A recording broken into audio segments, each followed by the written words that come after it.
regular session, City Hall, November 15, 2022, at 4:30. Hey, Todd. Sorry. Speak into the mic. And we will begin with our invocation, pledge of allegiance, and we have Commissioner Hill who's going to make that introduction. Thank you, Mayor. Tonight, I'm so honored to have with us a gentleman that so many people in our community know. He wears so many hats. He's Executive Director of the Foundry. He is an executive business coach for Focal Point. And on top of those two things, he's also the pastor of Transformation Christian Center. But no matter what hat he's wearing, one thing's guaranteed with Dr. Terry Daniels: he's always consistent, and you can always count on him. So with that, Dr. Daniels, will you lead us in prayer?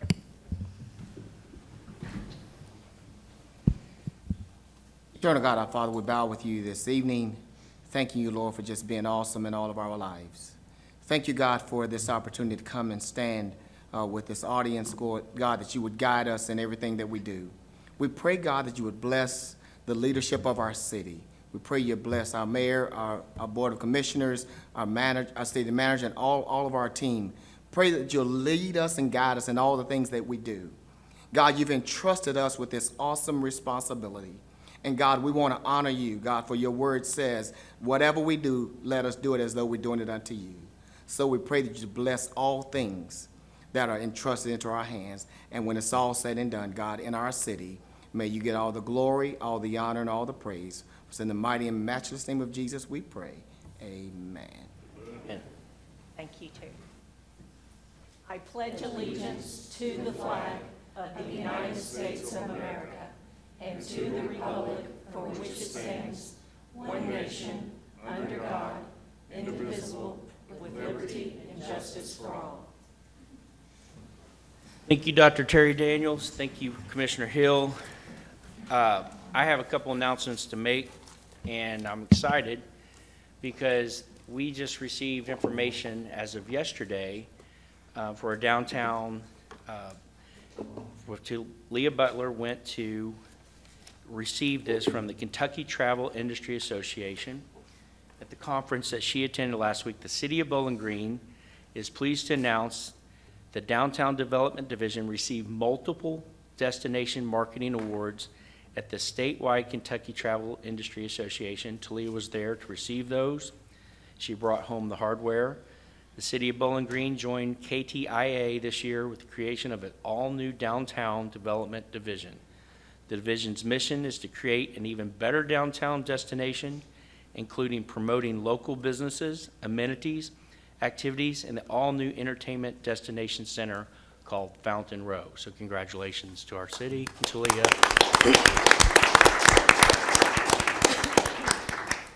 And commissioners, you stood with us, each other, on that issue, and we stood together, and I congratulate all four of the commissioners for winning your elections, and we get to have another 2 years together, so congratulations.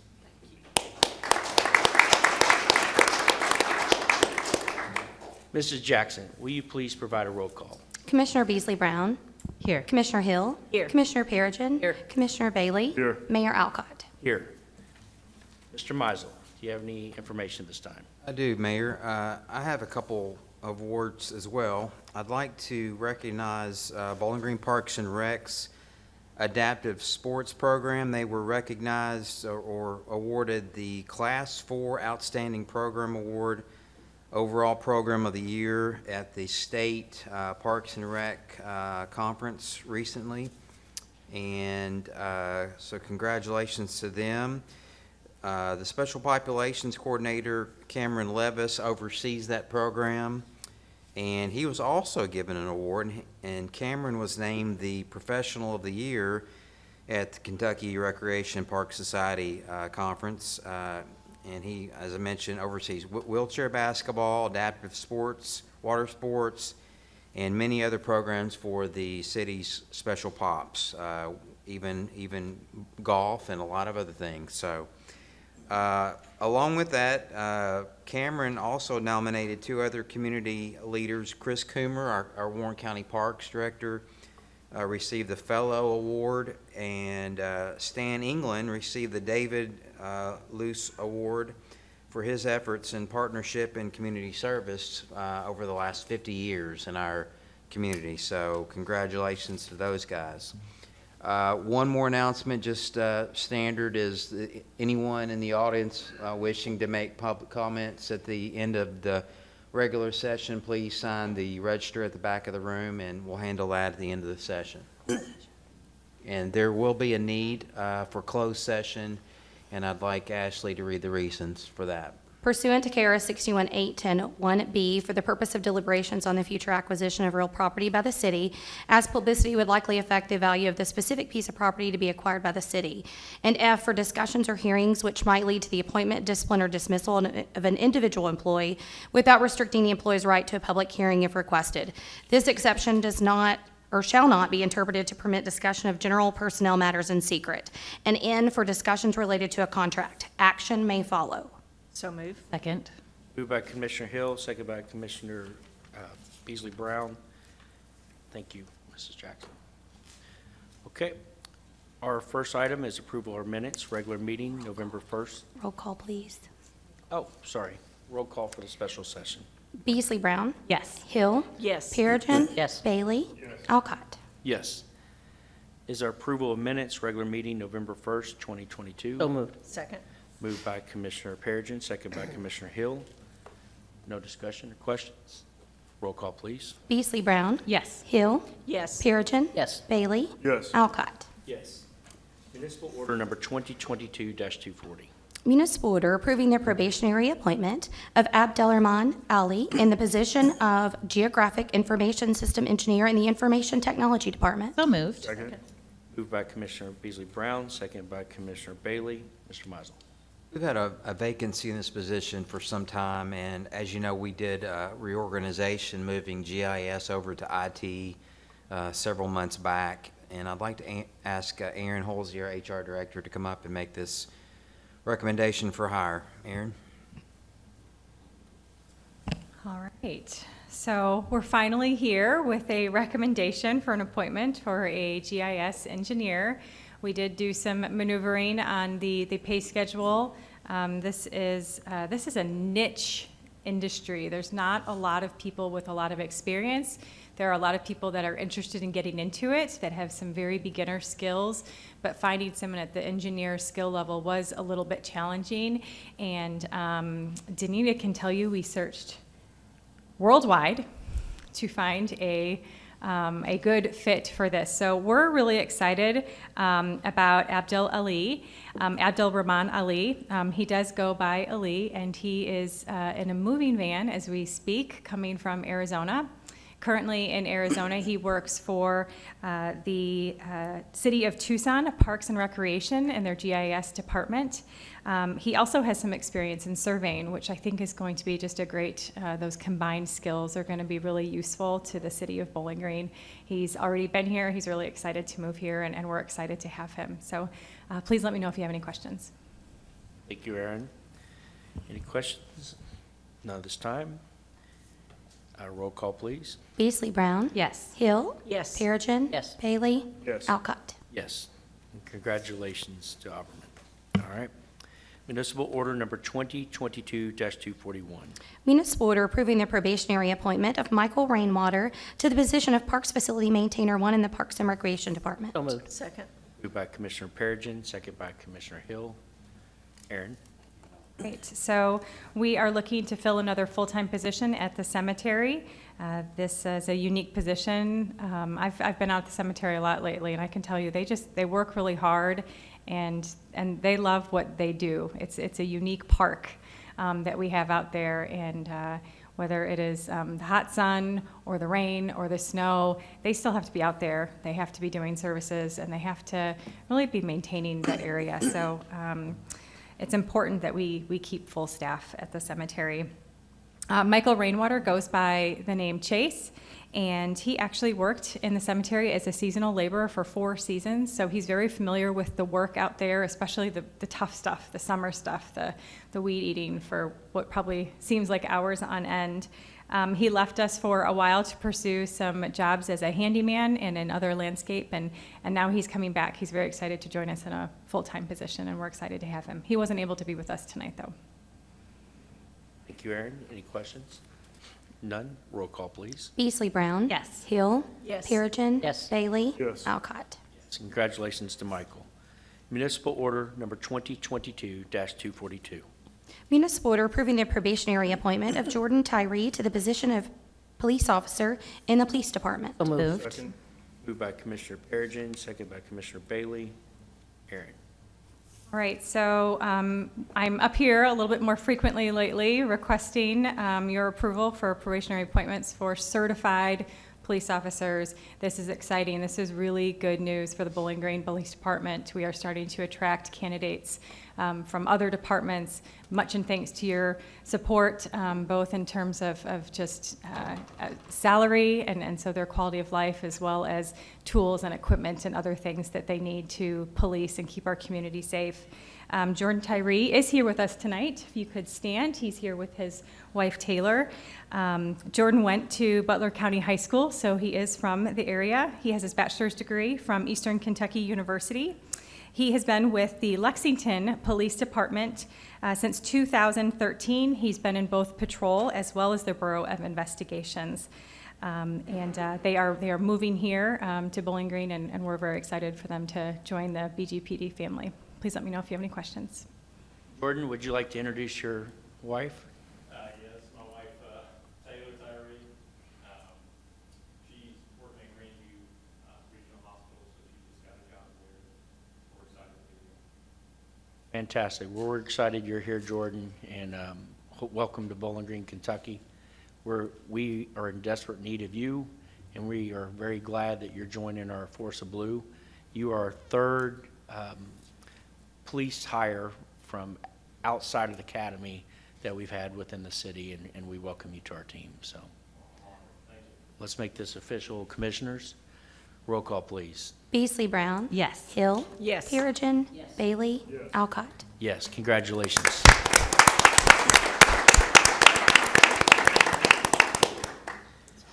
Municipal Order Number 2022-243. Municipal order authorizing accepting bid number 2023-21 for Synology Storage Solution from Trace 3 LLC of Irvine, California, in the amount of $111,306.70. So moved. Second. Moved by Commissioner Bailey, second by Commissioner Perigin. Mr. Meisel. This is over my head, so I'm going to phone a friend. I'm going to ask Danita Weeks, our IT director, to come up and explain to you what we're proposing here with our storage system for our video cameras. Danita? Phone a friend. So simply put, it is just that. It is a storage solution for police video footage. So as you guys know, there's in-car video, there is body-worn cameras by all of our officers, and you probably also know that video footage is very large and expansive. And over time, that adds up, and that's just simply what we're dealing with here. We are replacing our existing system. It's actually been out of warranty for a little while. We're starting to have issues with it, and due to the critical need of this footage, it has a very long retention period. Felonies are required, we're required to retain that for 50 years. Homicides is actually a permanent record. So we still have to store that, even though we're changing systems and we're going to be doing a lot of our new storage will be online. We still have to retain our existing, and so that's what this is for. We had 2 bids. Even though it is expensive, it's actually a much better price. We actually look for a kind of a cheaper solution than our original, just replacing what we have, and that's because we won't be actively using that in day-to-day, uploading and downloading. It'll actually be just more when we need it for retention purposes. So we look for a slightly more cost-effective solution, and so we're actually happy with the price that it came in. It's about 3 or 4 times less than what replacing our existing system would actually be. Any other questions related to it, I'd be happy to answer. Thank you, Danita. Questions, comments? Okay, great job. Roll call, please. Beasley Brown. Yes. Hill. Yes. Perigin. Yes. Bailey. Yes. Alcott. Yes. Municipal Order Number 2022-244.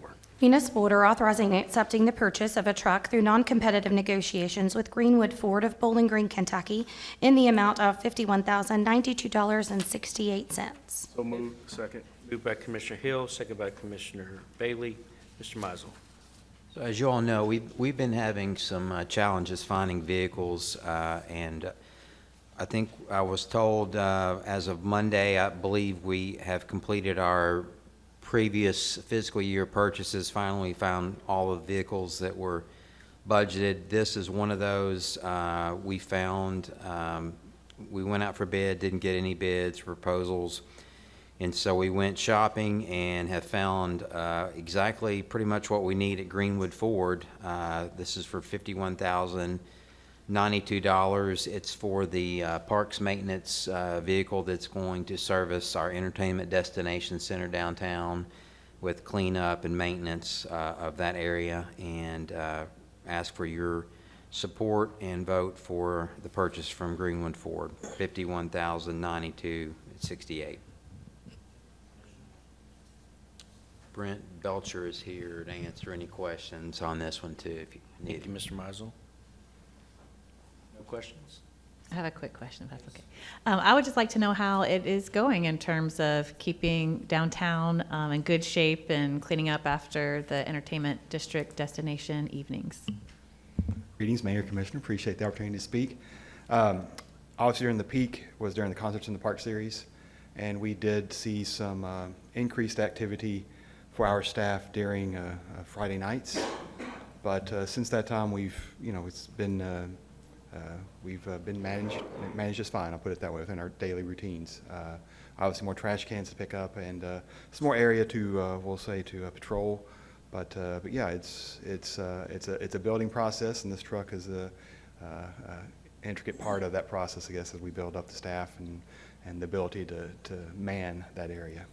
And have we already brought in the additional trash cans and? All the trash cans are located there. Signs, trash cans, all that is taken care of, so yes. And I know we had some additional equipment that will go with the truck. Do we already have that equipment, or will that be coming soon? We're in the process. We have some of the things like backpack blowers and such, but we're in this process of like trailers, still getting some of those things. But the most important part is the truck, obviously, for us.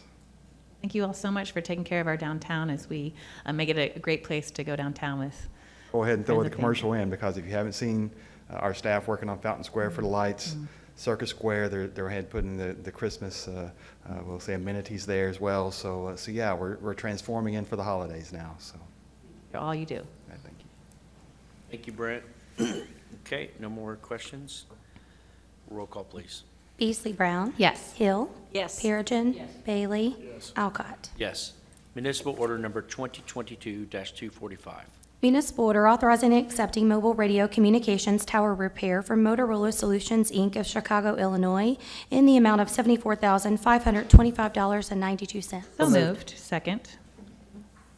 Moved by Commissioner Perigin, second by Commissioner Beasley Brown. Mr. Mizel. We partner with the county on our 800 radio system, and during the tornado of December of '21, we did have some damage to the one in Smiths Grove. And both Chief Delaney and Chief Brooks serve on the Bowling Green Warren County Mobile Public Safety Mobile Radio Communication System Committee. That's a mouthful. And so we are going to be able to file a claim, insurance claim on this tower damage and get this fixed for $74,525.92. This is a sole source through Motorola for various reasons, parts and compatibility, and ask for your approval to get this repair done for $74,525.92. The city maintains and manages the radio fund for both city and county for that committee.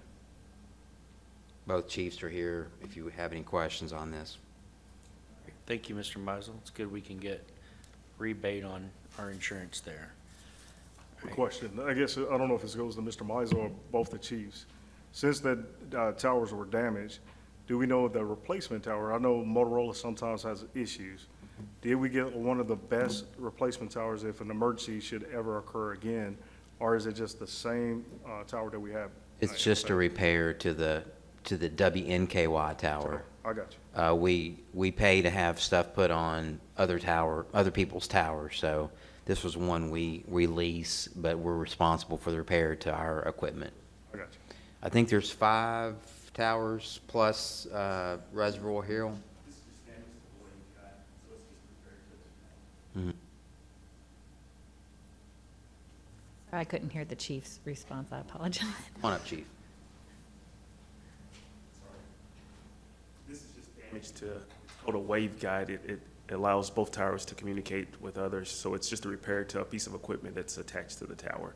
And they've already figured out what was broken, filed the claim, and this is just to get it fixed.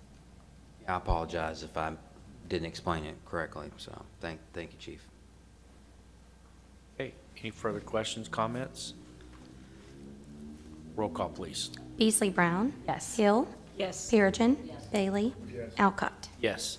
Municipal order number 2022-246. Municipal order authorizing and accepting sidewalk repairs from Precision Concrete Cutting of Clarksville, Tennessee, in the amount of $55,000. So moved. Second. Moved by Commissioner Beasley Brown, second by Commissioner Carlos Bailey. Mr. Mizel.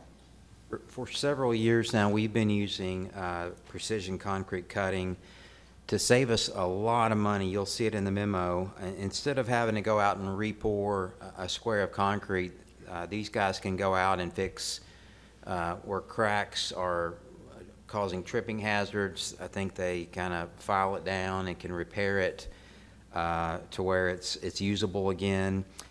This estimate usually comes in under 50,000, which I usually have authority to get this done, but this year it's come in over at 55,000. Melissa Kanzler is here in the audience, can answer any questions you have, but this is for $55,000 to Precision Concrete Cutting. And there's a map in your packets to show you where these repairs are going to be made. Mostly on the north, that would be north or west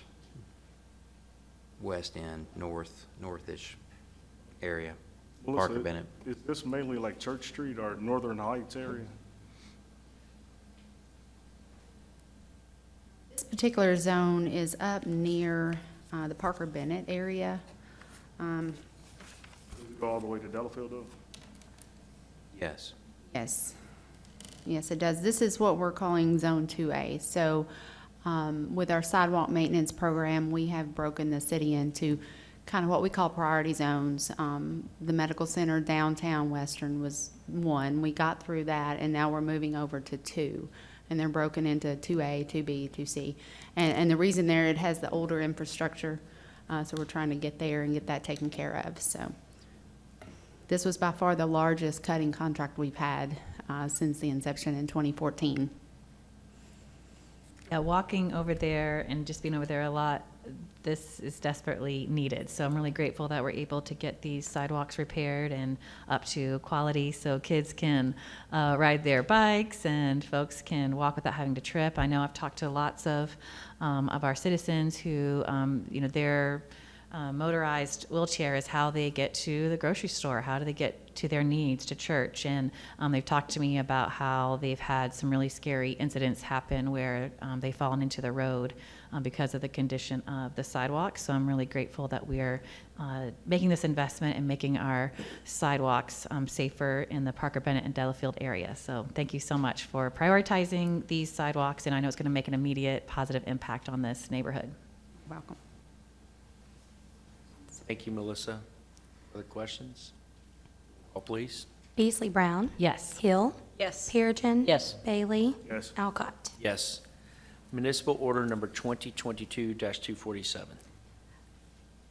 Municipal order approving actions of the city manager and accepting the emergency purchase of a utility van from Allstate Ford of Louisville, Kentucky in the amount of $69,648. So moved. Moved by Commissioner Perigin, second by Commissioner Bailey. Mr. Mizel. This is one of the vehicles I mentioned earlier that we've been trying to find out of our FY22 budget. This is a utility van for our own concrete crew with Public Works for them to haul all of their cutting tools and generator hand tools around to get concrete work done. This was one that we had originally planned to buy from Gilly Hyde, but they were unable to supply this vehicle. Special thanks to Denise Gillen, our fleet manager, for going out shopping around, finding this vehicle. I think David Delp as well helped her find this vehicle in Louisville at Allstate Ford. Price tag on this was $69,648. Before this thing got away, I told them to go get it, go buy it. And I'm coming to you guys to ratify that decision since it's over the $50,000. So I ask for your approval after the fact to get this piece of equipment for us. And I'm serving as formerly Greg Meredith. If you have any questions, I'll try to answer on this item. Thank you, Mr. Mizel. And Katie. Questions? None. Roll call, please. Beasley Brown. Yes. Hill. Yes. Perigin. Bailey. Yes. Alcott. Yes. Municipal order number 2022-248. Municipal order approving construction and accepting maintenance of Springwater Subdivision, Section 3. So moved. Second. Moved by Commissioner Hill, second by Commissioner Perigin. Mr. Mizel. Springwater Subdivision is requesting acceptance into the city. Melissa, I think, went out and inspected this a couple times, as well as Ben, his staff at Planning and Zoning. It's a total of 1,569 linear feet of roadway and associated sidewalk. This is a subdivision out Three Springs Road, I believe, and asking for acceptance into city for us to maintain those roads going forward. If you have any questions, Melissa's still here with us. Okay, thank you, Mr. Mizel. Commissioners? Questions? Roll call, please. Beasley Brown. Yes. Hill. Yes. Perigin. Yes. Bailey. Yes. Alcott. Yes. Ordinance number BG 2022-52 is our first reading, is non-binding. Ordinance rezoning real estate. Ordinance rezoning a tract of land containing 8.96 acres from RM2 two-family residential and RM3 townhouse multifamily residential to RM3 townhouse multifamily residential located at the southeast corner of Fields Drive and Jefferson Court, presently owned by M.A. Williams Properties. So moved. Second. Moved by Commissioner Hill, second by Commissioner Perigin. Mr. Mizel. This was a unanimous vote at the Planning Commission. Ben Peterson is here, can answer any of your questions on this one. A few questions. Okay, go ahead. Thank you, Mr. Peterson, for always being willing to be here and answer our questions. Bet. So I know this applicant, in the minutes, it mentioned that there was already some flooding issues in the adjoining residential properties on Yuma Drive. And so I just wanted to check and see from the original application to what was finally, amended in the meeting, what was the final result? Sure. So as part of the pre-application conference that we had with the developers and their engineer, as well as the initial meeting for the development of the property prior to plans being submitted, it was pointed out by the City Public Works that this is a known, not only a flood area, but a challenging drainage situation with the adjacent neighborhood with known issues, and that they know they will have to address those should this application go forward and they develop the property. So what that means is they'll have to engineer plans, come up with a design that will address the existing water situation there, and then hopefully improve that somewhat. But they will have to at least account for their post-development, so after development situation has to be at least as good as the pre-development. So they will have to address that. Will be reviewed by Public Works staff and Stormwater, as well as our staff.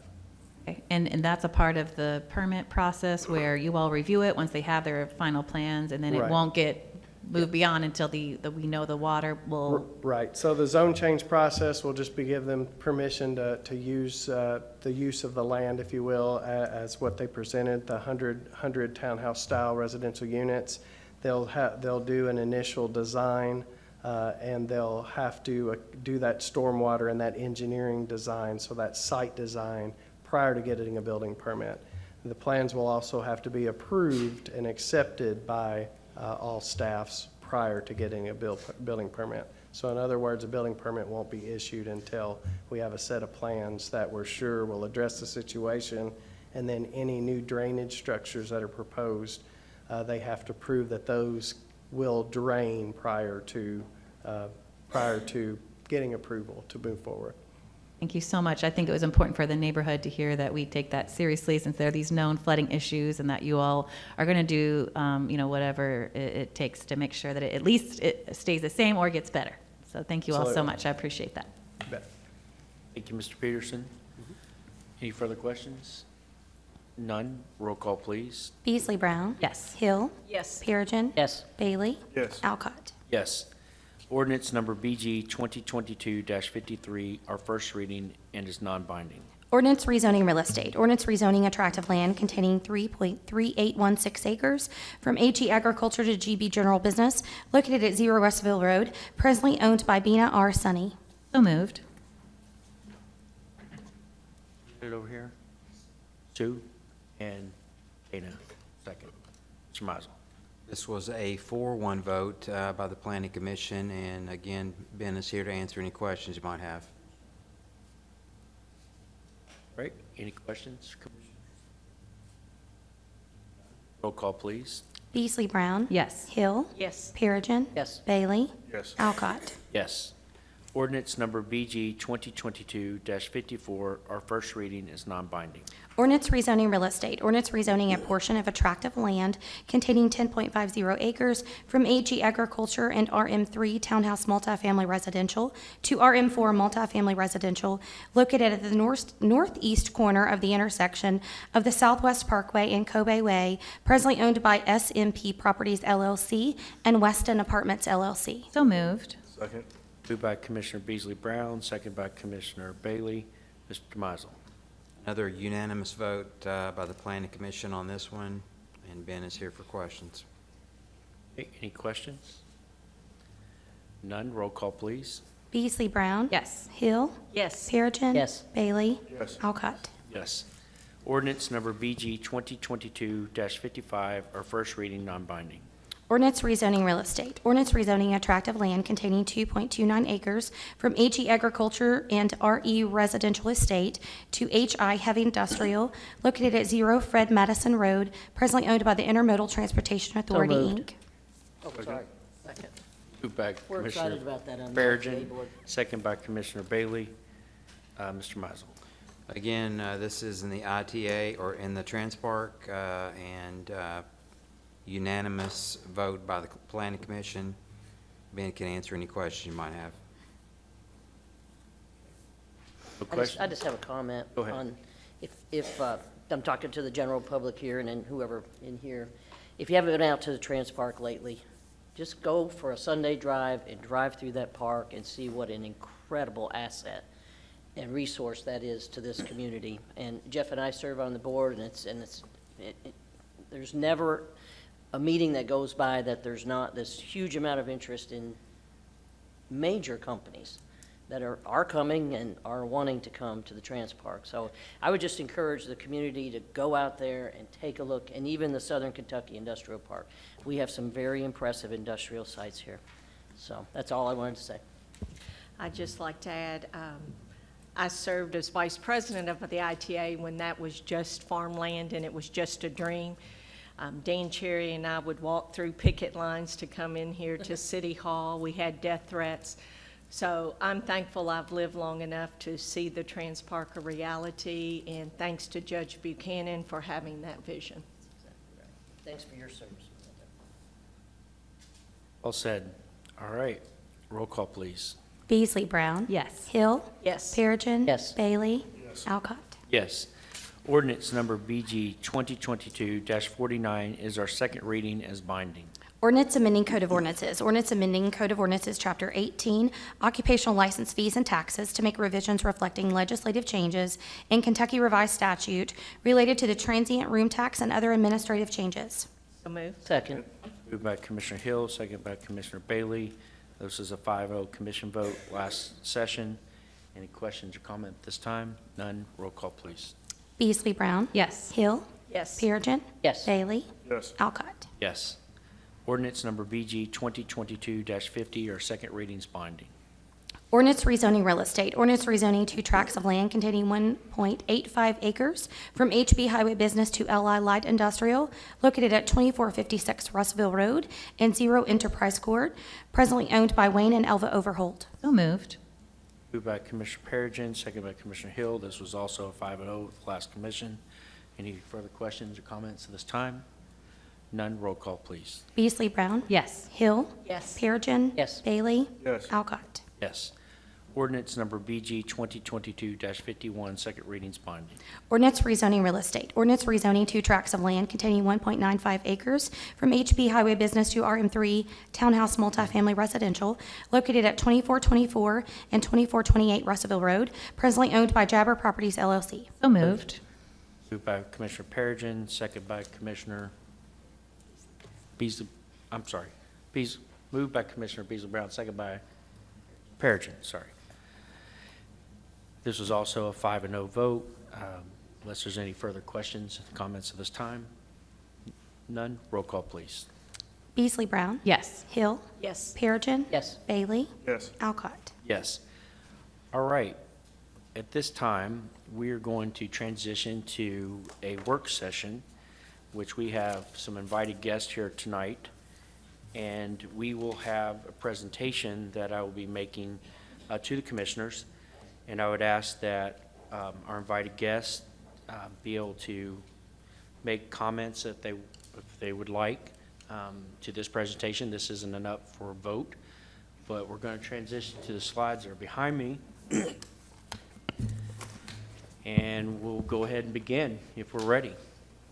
All right. Okay, so we have a few of the last time we met was summer of 2021, and we had a homeless affordable housing session, and these were the groups that were participating in that session that came, and they were asked a questionnaire, basically a few questions, and they were able to give information back on what they thought was the best solution for it, and we were listening as a commission to see what we could do as a city to help out in these issues and these efforts. The top 4, we actually had, and I can't read from back here. I'm going to have to stand up. It's on your screen. I have it on, oh. Perfect. I have 2 screens. So we actually had 2 that tied for first, and we had 2 that tied for second. And as you see, they asked us, all the nonprofits, there was 12 main nonprofits, there were more, as you saw on the first slide, but these are the ones that actively participated. And they asked us to, as a city, to take a leadership role to help people impacted by homelessness. And the second was some type of help to innovate long-term solutions to help homelessness. And the second ones that were tied, they requested the city to create affordable housing trust fund, and that was 5 nonprofits, and then requested the city to help support more affordable housing. So those were the top 4 priorities that they asked our leadership to look into. And we have. And I know this is a little bit of a stretch to read in the eye chart, but what is at the proposal that I would like to propose at the December 6th Board of Commission for the commissioners to consider and to vote, and I'd like your discussion tonight, is that we have basically gone to the 2 organizations in our community that provide overnight shelter to homelessness. There's 2. There's Room in the Inn and there's Salvation Army. Those are the 2 that will give shelter throughout the year. Room in the Inn is during the winter months. They are starting this month, and they will go till about, I think it's mid-April, mid-March. And Salvation Army is a year-round entity that gives overnight shelter to homelessness. One of the things that we heard in the collaborative session, it wasn't in the slides, is that there is not a single entity bringing together our nonprofits for them to collaboratively work together in a single facility. Now, there are some tools out there that, like Community Tracker, and if I'm saying the wrong names, they'll correct me here in a minute, that state information about what they give to a person, what they have provided to a person, what they may have, if they've given them a backpack, they gave them food, they gave them shelter, they gave them, medication or, use of facilities, and that's in the tracker.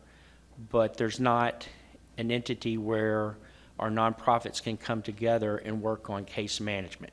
So if a person goes to, let's say Goodwill, that's done separately. If they go to Hope House, that's done separately. If they go to Salvation Army, they go to Room in the Inn, they go to Hotel Inc., they go to Life Skills, they go to Brass, all those are done separately.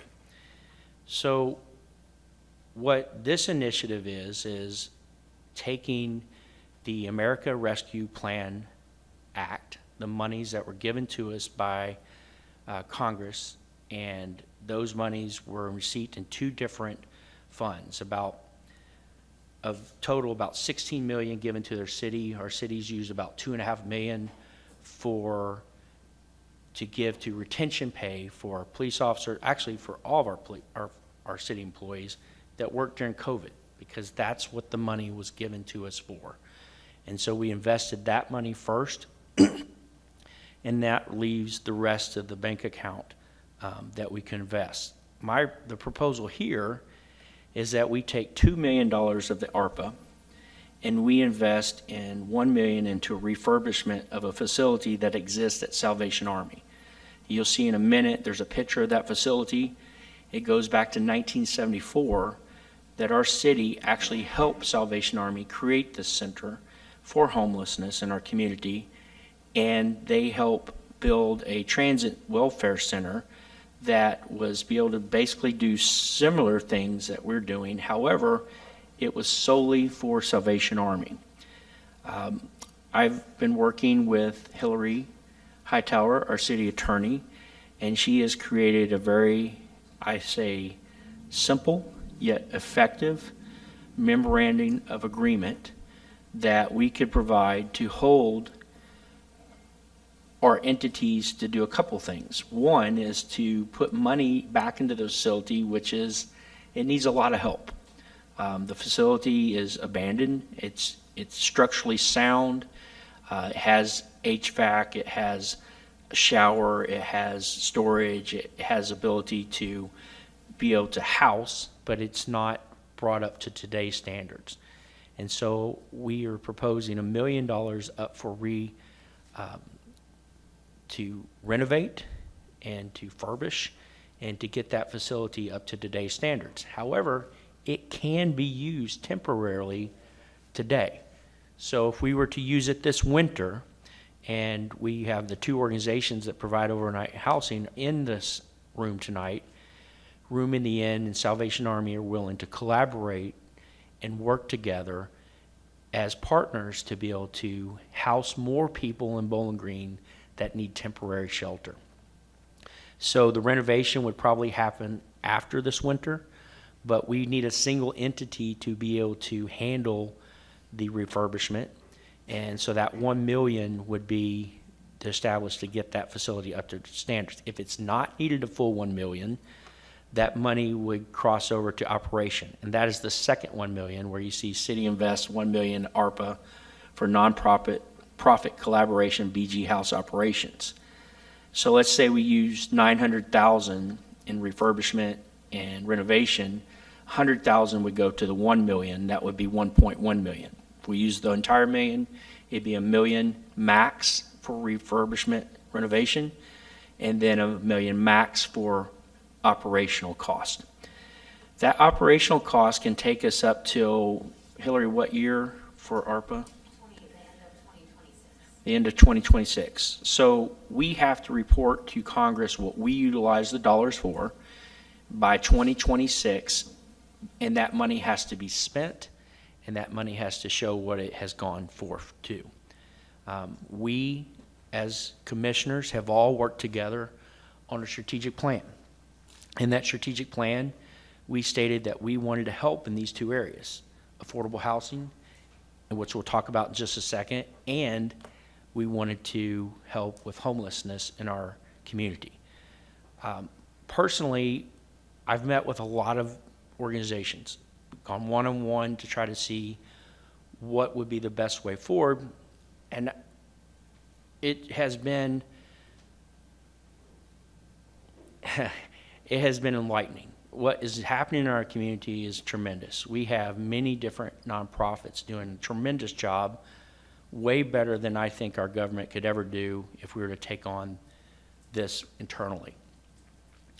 I think the best way for us is to invest in the nonprofits that are already doing a tremendous job of taking care of people, getting them help, helping them transition, working with them on their daily struggles, helping them with their daily needs, whether it's medication, food, subsistence, driver's license, bicycle, getting, warm clothes, or transitioning to affordable housing.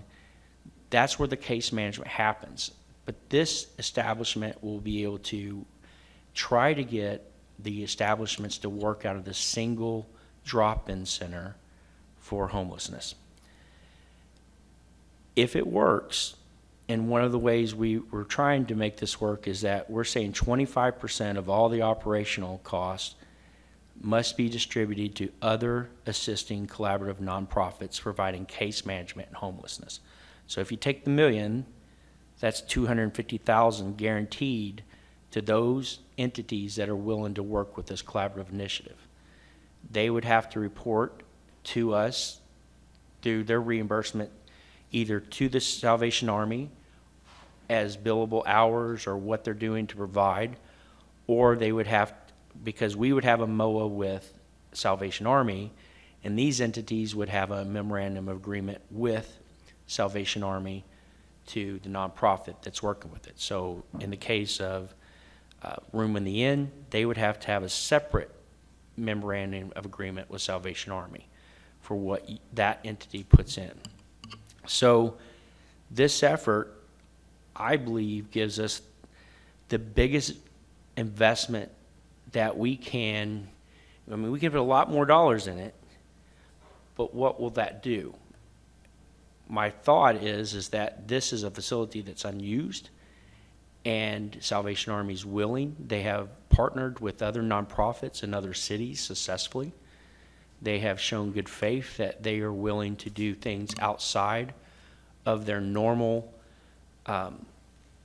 rules of engagement with their higher headquarters, and their higher headquarters has worked with them to be able to establish this MOA, and I believe they're here today. And quite frankly, I think putting the money where the people that take care and do the most good for our community is the best way forward. Before I concede for discussion, part two. As we learned in the session one, that getting people off the street is part of the solution, but it's not the end solution. Getting people to sustainable housing is the best way forward to get people to sustain themselves. So we're putting our money where our mouth is again. $2 million to be granted towards affordable housing through our city's Neighborhood and Community Services Department. I've met with Mr. Childers. He and his team are willing to take this on as setting up an application process to award to local housing developments within our community to aid in creating more affordable housing. This is a one-time grant. This is money going back to our city and directly to those building affordable housing. There's really no middleman costs. There's no operational costs on the city. It's 100% bang for buck, $2 million going to actual construction costs offsetting that are several things. There are three, or many, there's several, but I've learned about the Hope House Initiative, and they're building affordable housing on the west end of our town. We have Live the Dream that is building affordable housing. I know it's in the county, but these are some discussion points that we need to consider. And then we have Habitat for Humanity, building affordable housing in our community, and several of our storm victims have gone in there.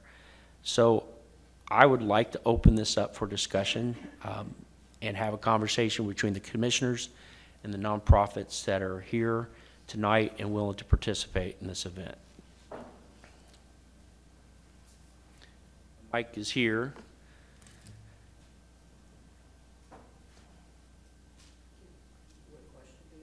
Questions are good. The Affordable Housing Fund, Brent Childers, would you care to, I know you don't have it all hammered out exactly as you may, because we haven't talked about it in a while. Would you mind to share with everybody what your vision is for that fund and how that might help spur some affordable housing development? How might somebody access that fund and go through your office to be a part of it? So, $2 million is a significant investment in affordable housing, probably the largest single affordable housing investment this community's made. The Lee Square would have probably been might have been a little bit bigger, but that was several years ago, so I'm not sure about the inflationary part of that. But with this, it would be a similar process to what we've done through our CDBG process, where we would put out an RFP targeting the organizations that are involved, but also the private community that is involved in the development of housing. It's one of the things we've struggled with in this community is bringing those private dollars into partner with the public dollars. And then we would evaluate those and bring back a recommendation of where we think this investment should be made. Because with $2 million, I'm sure that we will get requests for more than $2 million. That's just how this game works. And no matter what the number is, the request is always higher. So we're going to have to distill that down and bring back what we think are the best projects. The projects that can be built, the projects that somebody else is also bringing money to the table. So we would be looking at how much money is the applicant bringing as part of this project, how much are we leveraging? What's the return on this? This is an investment. We look at this as an investment. And so we have to look at it and what is the best way to do this? The one benefit with ARPA that over CDBG, it is much, much less regulatory burden. ARPA being under the Treasury Department, it takes away the prevailing wage. It takes away the NEPA rules. It takes away a lot of the rules that our CDBG dollars follow and gives us a little bit more flexibility and gives the applicants more flexibility in how to achieve that. So really it'd be kind of the same process, less rules, but it's going to come down to whenever you're crowdsourcing, to use a little bit modern term, projects, it's going to come down to the projects that we get. We're not going to develop the projects. I'm not going to build houses. Nick's not going to build houses. It's about what is the community willing to partner with the city for the city to make this investment. Childers, really quick. I was there at the Affordable Housing, I guess, forum that you guys were a part of. And I noted, I think it was you or one of the other members that was on that board, that they said we build 1,200 to 1,500 units per year.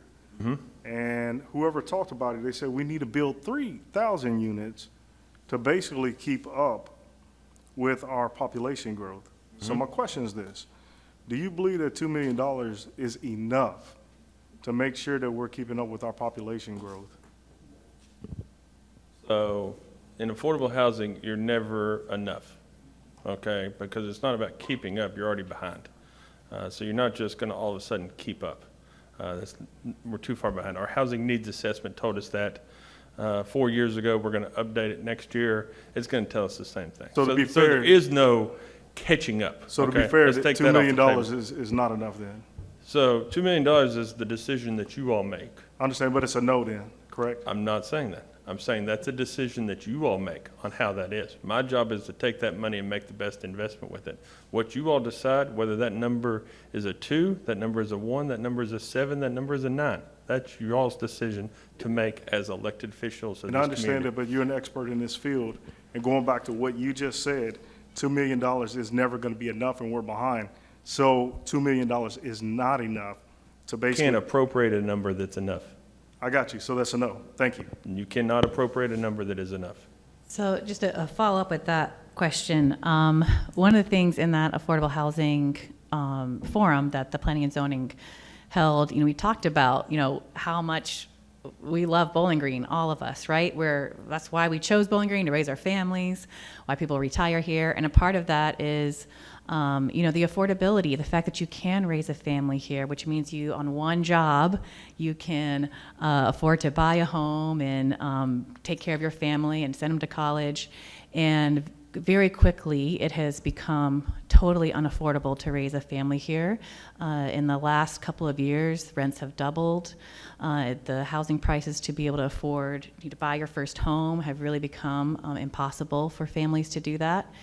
And one of the things that you had mentioned when I asked about how do we prevent us from becoming a big city that is totally unaffordable, that you see these big tent cities that come because no one can afford to own a home. And you had mentioned that supply and demand is a big part of the reason why cities become unaffordable. And so my goal would hopefully be, can we use this one-time funds that our city has been given to help us recover from the last couple of years, is to make sure that we are digging out of whatever crisis we're in to help set our community up for success. So if we used our ARPA funds for affordable housing to help bridge that gap right now between the supply that we have for housing and the demand, will that reduce, or will that help us not become one of these really big unaffordable cities if we help increase our supply of housing? Is that part of how we do that, is increasing our supply? Let me go back to that conversation. I recall that conversation. What I'd said was you have to make sure that the supply continues. The market will always be bigger than anything that we can produce. The market is always larger. If we put $1 million or $2 million, we think that's a lot. The market is putting $100 million. Okay, so the market is what drives the housing availability. That's the amount of money out there from builders to developers to investors to you name it, right? That's what I'm talking about, that whole industry. And so what I was talking about is you can't cut off their ability to create housing. And in some communities, they have restricted through planning processes, through rezonings, through regulatory action, to make it harder and harder for that industry to produce housing. And then you have a demand curve because of the population growth, and it gets way out of whack. That's what we don't want to have happen. I don't think we're having that happen here. Ben and I work very closely together, and I think that we have an approach to growth that allows for that supply to keep up. We are anticipating population growth, but we've had population growth since 1990 at about 2 to 2.5% a year, and that's what leads us to that about 1,000 to 1,200 units. We need more, but the market's going to provide 97% of those. We're just trying to provide it for specific populations and specific income categories where the market cannot provide that. That is our role. So anything more that we put in that is more that is going to hit that target. But that target is still a very large number. And so going back to Commissioner Bailey's question and comment, you all don't have the ability to appropriate enough to hit that target. You just don't have that financial capacity. Then I want to make sure I understand what you're saying. So you're saying that because this is the number you threw out, if we gave you 7 to 9 million, it would have zero different impact on housing compared to 2 million. Not saying that. Okay, so that's what I'm hearing you say. So please, Not saying that. please tell me what you I want you all to understand, and I've always tried, I don't like to say always, I try to be honest with you all. And there's plenty of organizations back here that I've worked with in the past that I try to be honest with too. Affordable housing is a huge, huge issue in many communities. In the last couple of years, it has become a bigger issue in communities that really didn't have it as an issue before. Your Californias, your Nashvilles, your growth cities have always struggled with it, right? It's just supply demand. It's become more of an issue here. 2 to 7 to 14. Neither one of those numbers, any of those numbers, get rid of the affordable housing issue in Bowling Green. That is what I want you to tell you. You're not solving the problem with 2, 7, 14, or $50 million, okay? The problem is bigger than that. What I'm saying is 2 million, I can get X number of units. 10 million, I can get X plus X plus X plus X number of units. It's all about a per unit count when you distill that down to the project level. One of the challenges that I would face if you were to say, okay, Brent, here's $30 million, which I know you can't do. That's why I'm using a number that I know that you cannot use, okay? Because this is the decision that you all have to make. These organizations can't support $30 million worth of housing in a 3 or 4 year time period. The community doesn't have that level of capacity to handle the type of projects that would take to do that sort of a $30 million investment. You see $30 million housing investments in New York and DC and some of these big metro cities. They can support that in their capacity because their communities are much different than ours. We don't have that type of capacity for affordable housing. So anything, it will get to a point, and I do not know where this number is, so don't ask me for a specific number, where it will just stretch out and take longer and longer for us as a community to have that capacity to do. I don't know what that number is. There's no way for me to have a number to tell you what that number is. So how much or how many units do you think we can build with 2 million? So what it comes down to is the amount of subsidy on a per unit basis that we would target. And that would come down to which, you're familiar with AMI, area median income. Most of the time in the CDBG world, we work at 80% or below. So if we want to target 0 to 30%, which is that extremely, extremely low income population, that will require a much higher subsidy per unit to target that population. Because even if you subsidize a unit, and I say a unit might be in a multifamily, it might be a house, it's a unit. Even if you subsidize that to only $700 a month rent was what had to be charged, that population can't afford it. So you have to subsidize that at a much higher level to get the rent to affordable to that population. So it's not just a one-for-one across the board. We've done some projects that I think our count was extremely well. I'll use the Habitat project with Rod. It was probably the best project that we've done, where we put in $500,000 and got 30 units.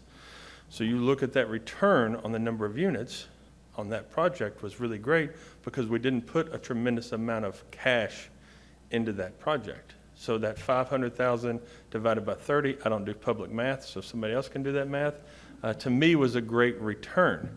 But if we're looking at, I'll use another example, whenever we partnered with Rondell to do transitional housing, that's targeting that 0 to 30%.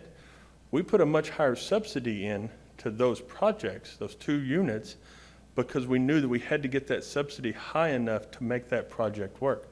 So that 150 to 2, that's 75,000. I'll do that public math. $75,000 per unit. That works in that category. But that was very specific, very targeted of what we were trying to accomplish, or what her idea, whenever she brought her proposal in, was this is what I think the community needs. But that's also because we said, this is what we think the community needs, is somebody willing to do it. And we had a conversation years ago, and that was one of the #1 needs, so we incentivized that development. So I can't say $1 million is 10 units or 20 units. It comes down to where do we think this is going to target. But remember, this is crowdsourced. Brent and Nick aren't developing the projects. These people and other people that aren't in this room are going to be developing the projects. So it's all about what shows up whenever those proposals come in and what that target is. So more money will equal more units, but it doesn't always mean that it's X, 2X, 4X. Right, this doesn't stop grant writing. This doesn't stop Abraham's organization from getting out there and hustling different projects. This doesn't stop CDBG. This is a one-time infusion in addition to everything that we're already doing, which I think is substantial. More housing choice vouchers, the whole 9 yards. And I'll have to disagree with my colleague over here on one point. I don't believe that, honestly, without an education, that one job is going to be able to raise a family and buy a home and do all the things that everybody wants to do, drive a car and have a cell phone. I just think, that is just not reality. It's just not. It takes at least 2 people in my household, and it always has. But It sounds like we're making the same point. It takes more than one job. it does. It Yep, really that's does. right. I mean, So thank you for clarifying that, because that's exactly what I was saying. Yeah. Yes. I mean, So we agree. one job doesn't cut it. You really got to have 2. And I've always personally worked more than one job, but that's just who I am, and I like to stay busy, but you know, I recognize families and needs and things, but that's just, that's a kind of a thing. But I think all of this together, and incentivizing developers with some seed money and focusing on certain aspects of the housing market will definitely make a huge difference, and it's a start. I mean, we're attempting to make an investment in those folks that are investing in this particular population. So Can I for just that, clarify, thank you. because, so I feel like there's two separate statements here. Okay. You're saying we're going to barely make a dent, and she's saying we're going to make a huge impact. So what's Did I use those the, words? We can roll oh, back the tape. sorry, yes, that's what I want to make sure I The clarify. Commissioner, I'll let you go first. We can roll Step back to the the side. tape. It's probably what you heard me say, but that's not what I said. I said we're making an investment in people that are investing in this type of housing building and incentivizing them, and I have to agree wholeheartedly with Brent that the market is what, if the market is for affordable housing, whatever that means to whatever section of the community that is looking at that, because what's affordable to me may not be affordable to somebody else. So, you know, or the 30% may not be affordable at $700 where the 60 percentile could afford $900. It's different. So, you know, I do think that the market is really what plays the biggest role in providing for the needs of a community. The market forces will do that. Brent, really quick. Speaking of the market, wouldn't it also be true, if you're having more money instead of the $2 million, the cost of the unit, because you're building more, is actually going to go down, however slightly? That would be true if they were all part of one project. You get an economy of scale per project. That's why you see a per unit cost on a multifamily development is less than the per unit cost of a single family detached development. So that's true in a project specific environment. But it's hard to correlate that between 2 or 3 or 4 different projects. There's a lot of factors that would go into that. And I understand that, but our population, we have like, right now, I believe at the affordable home ownership, I believe it was mentioned that only 33% of our population are homeowners here in Bowling Green. Probably pretty close. So We that don't means- have the exact number, but it's probably around there. So 67% of are the people that live here in Bowling Green. And I know they always say that it's a transient, or Bowling Green is transient because of WKU's here, but you don't see that. It seems like there's a lot of people who actually stay here. So when more than $2 million put a bigger dent, however slightly, put a bigger dent in home ownership or affordable housing units here in Bowling Green, Kentucky? So I think I addressed this question a while ago when I said more money will create more units. Right. Okay, but it doesn't necessarily double for every amount. Okay, it's not that flat linear. Home ownership and rental is really a status of home occupancy and not really a status of home affordability. Okay, so we have people, there is a demand for affordable home ownership, there's a demand for affordable rental. Okay, so the status of rent or own is really.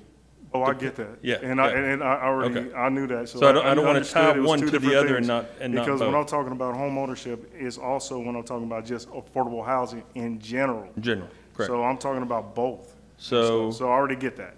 There are about 30,000 housing units in the city limits of Bowling Green. Right. So if you take 35%, once again, I don't do public math, you take 35, roughly, I use 3565 is the number I go with. Thank you, 10,500 home ownership units. So if you took that down to what would it take for that to move 1 percentage point Yes. up? You can do the math on that. I'm not going to do it standing here. But you can do the math on that to see, does that move that number 1 percentage point higher? I will also want to talk broadly here. Whenever we did the housing needs assessment, I don't look at the housing market as just the city limits of Bowling Green. And it stops once you get to that line. Right. That is a line that we have drawn as leaders of this city, but that line moves all the time, right? So whenever the consultant came in, I said, I want you to look at the city, so I can talk about that, but I want you to look at the entire county across all markets. The county, unincorporated portions of Warren County, so outside the city limits of Bowling Green, that ratio is almost flip-flop. It's about 65% home ownership, 35% rental. We've seen some of that change in the last little bit as we've seen more apartment units come into the county, the unincorporated portions of Warren County, but we tend to see much more apartment, multifamily development inside the city limits because there's an opportunity for greater densities inside of an urban environment as opposed to that suburban, more rural environment. So we're always going to have that opportunity for density in the city as opposed to those edges into the rural side. So once you look at the housing across city, county, everything in Warren County, it works out to be about 50-50, 55-45. Ben, help me if I'm way off. Pretty close. So it kind of balances back out if you look at the housing market across the entire county. Historically, Warren County has built much more, Warren County's not building it, so I don't want to say that.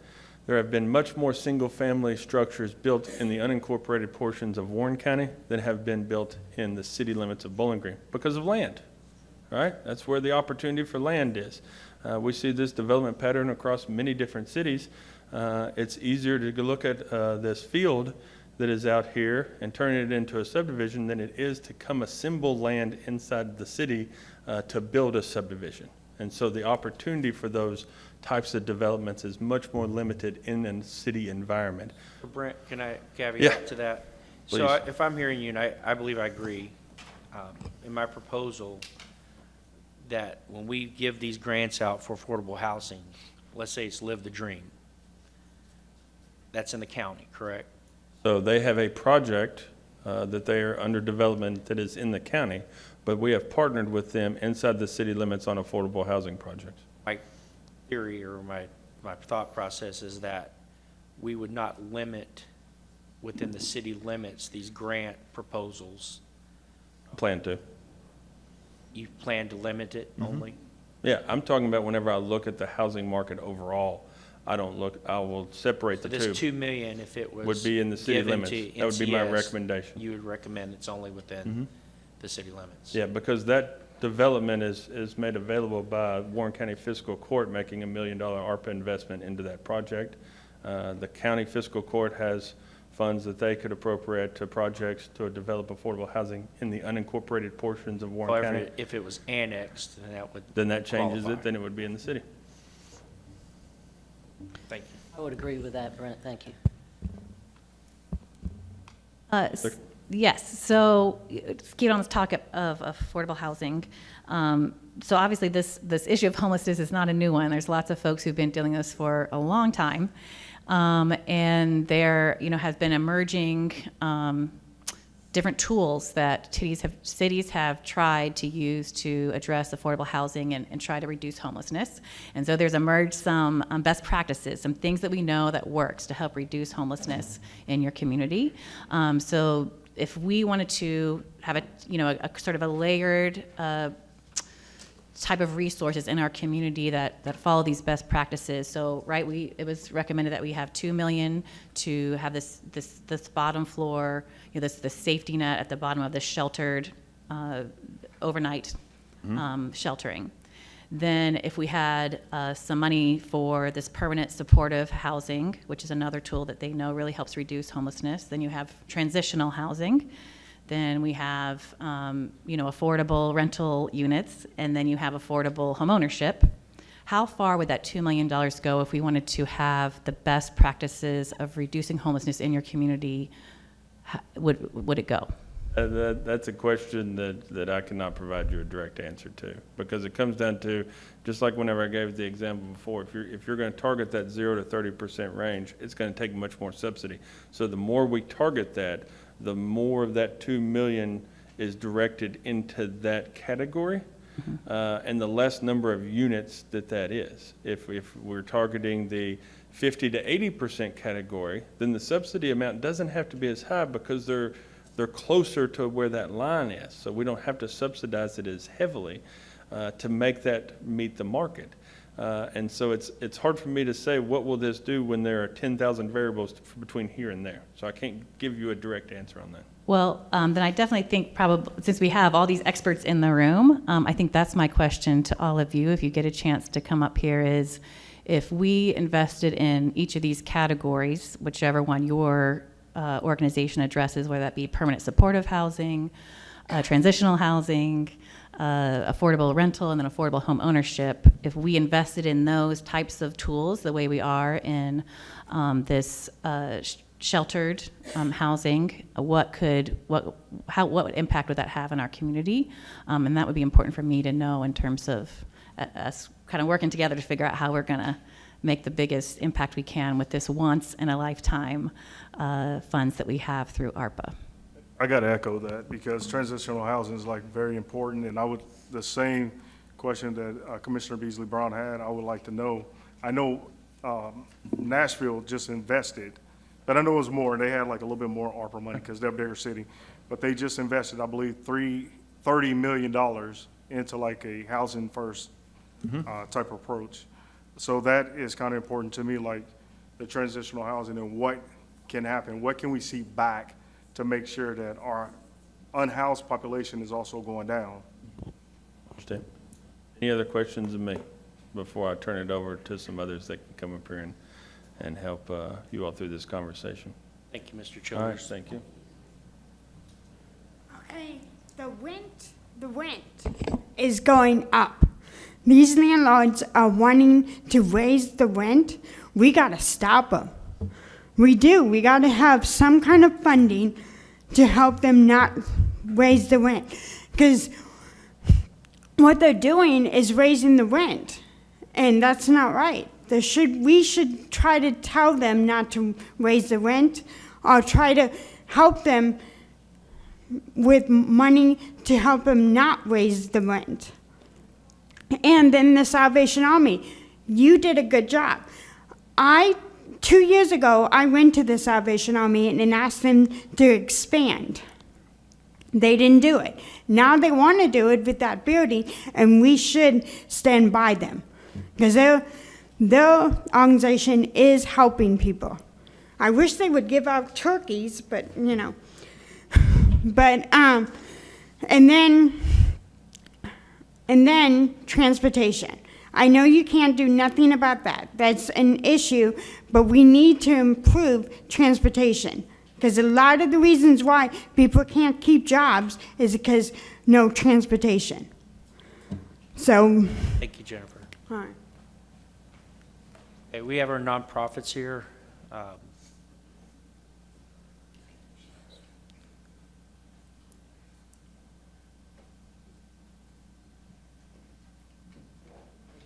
Thank you, Mayor. Thank you, Commissioners. I'll keep mine brief. My name is Dwayne Connor. I represent Remedy Inn organization. We are a emergency winter shelter. We're not involved with permanent housing. I know that permanent housing is part of this. There's other organizations that does this. Last night was our first night of the season. We had 12 men and 5 women that stayed with us at the host church. That's 17 people who would have been out on the street if this organization hadn't been working.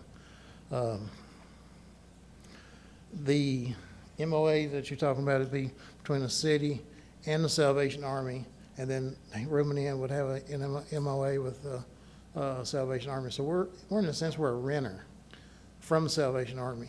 So we don't have a lot of control of the renovation stuff. I mean, I know there will be an agreement with what we need if we decide to go that route, if our board decides to go with that.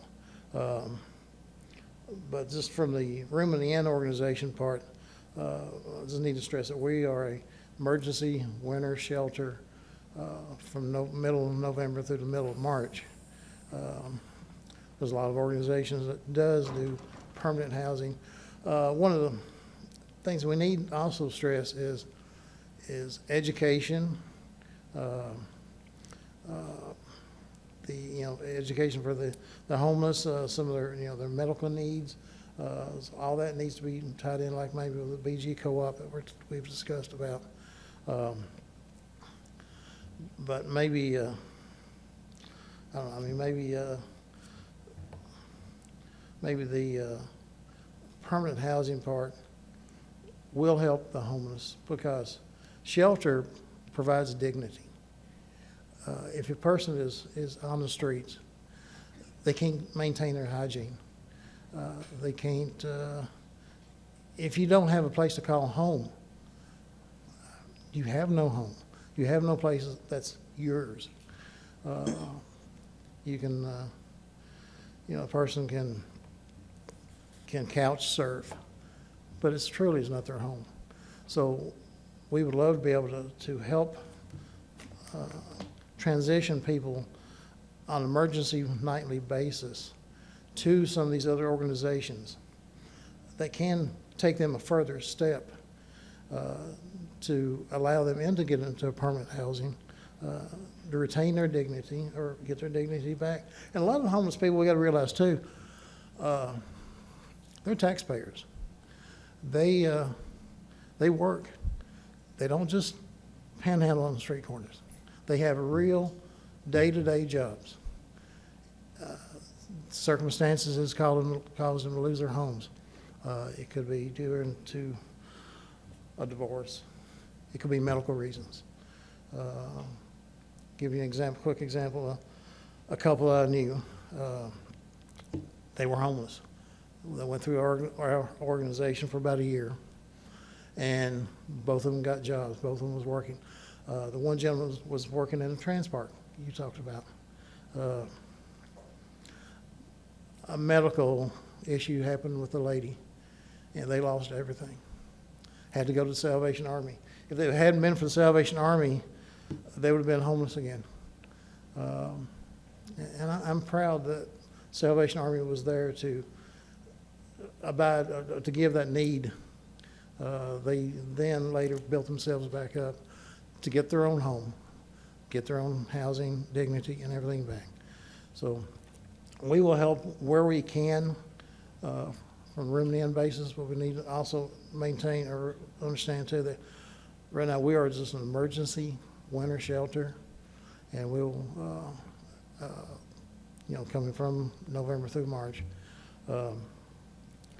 we want to help the homeless. We want to make sure that they don't just breathe in and breathe out, that they also take steps forward. Some of those steps are beyond our scope or our mission statement. And so maybe working with us, even where we're at now, maybe we can refer guests to some of the different organizations that can pull them forward.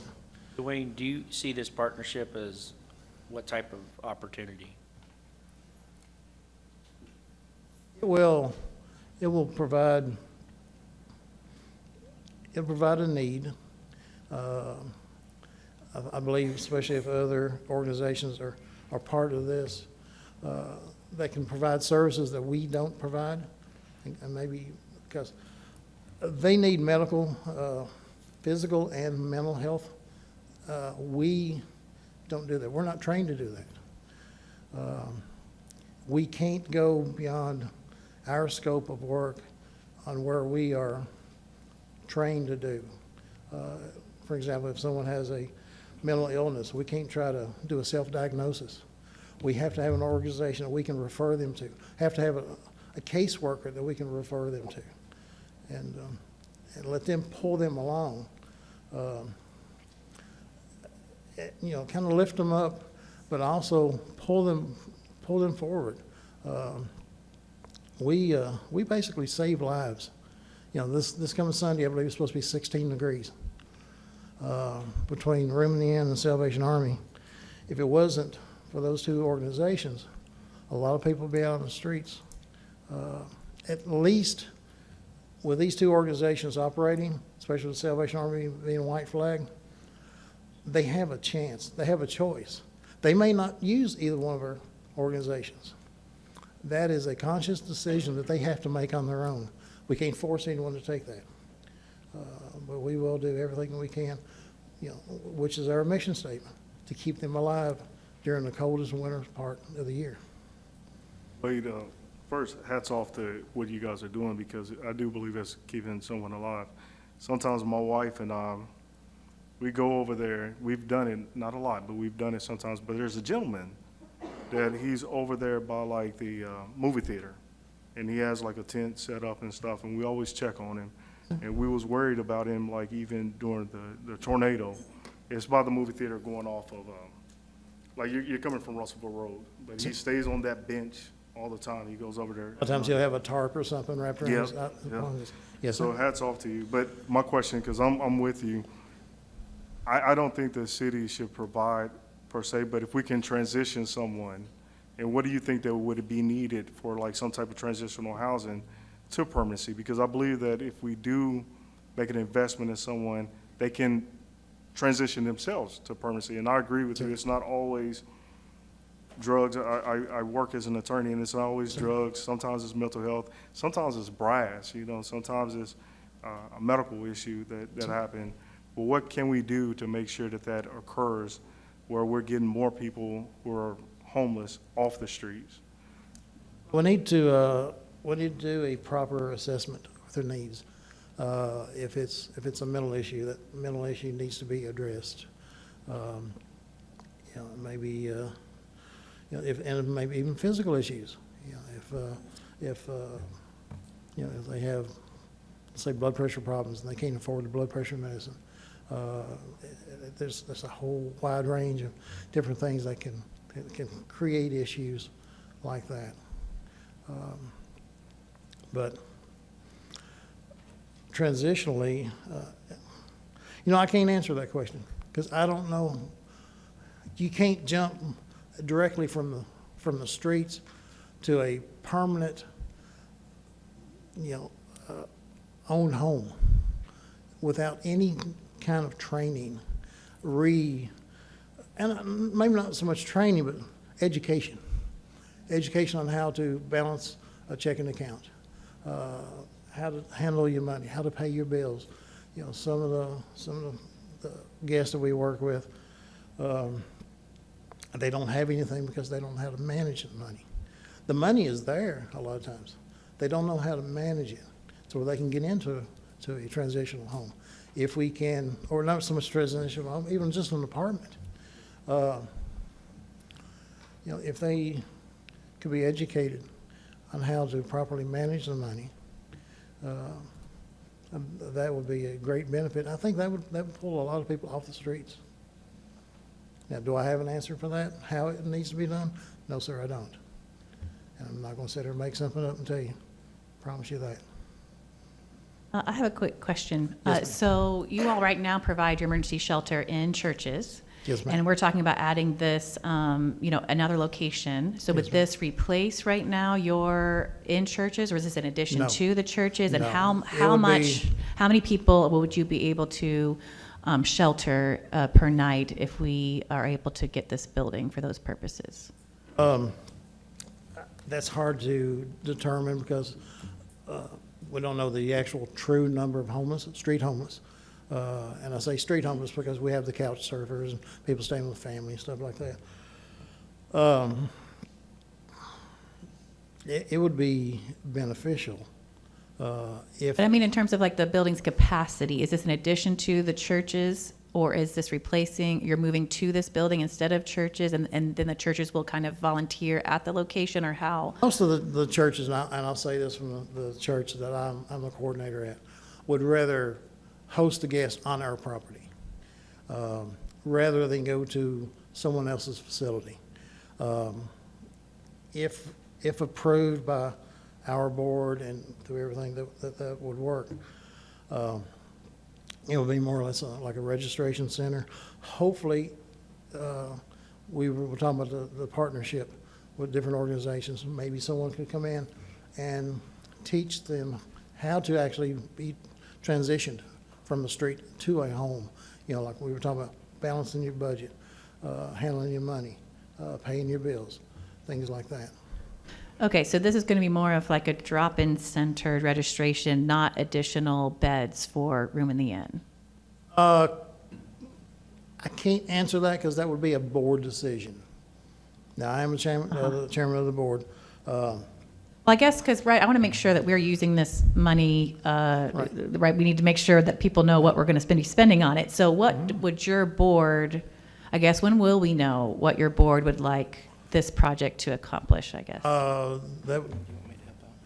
Sure, go ahead. My name's Rob Holdsworth. I'm the vice chairman. I've been working with Dwayne and the mayor for several months. I've been sending you guys monthly the numbers of folks that we have seen at our day shelter. I sent you last season the numbers of folks that we were seeing each night at the churches. So that information, that data is in your inboxes, right? What we have been discussing since that meeting about 1.5 years, 2 years ago was where we're at right now is to take the room in the inn registration operation and put it over at Salvation Army. We registered 18 folks last night that we kept off the street. 18 folks that did not sleep outside last night because they went to Hillview Heights Church. We registered 20 folks tonight who are not sleeping on the street. That's what we do. We don't have a dormitory, we never have. Salvation Army kind of does that. They do that year-round.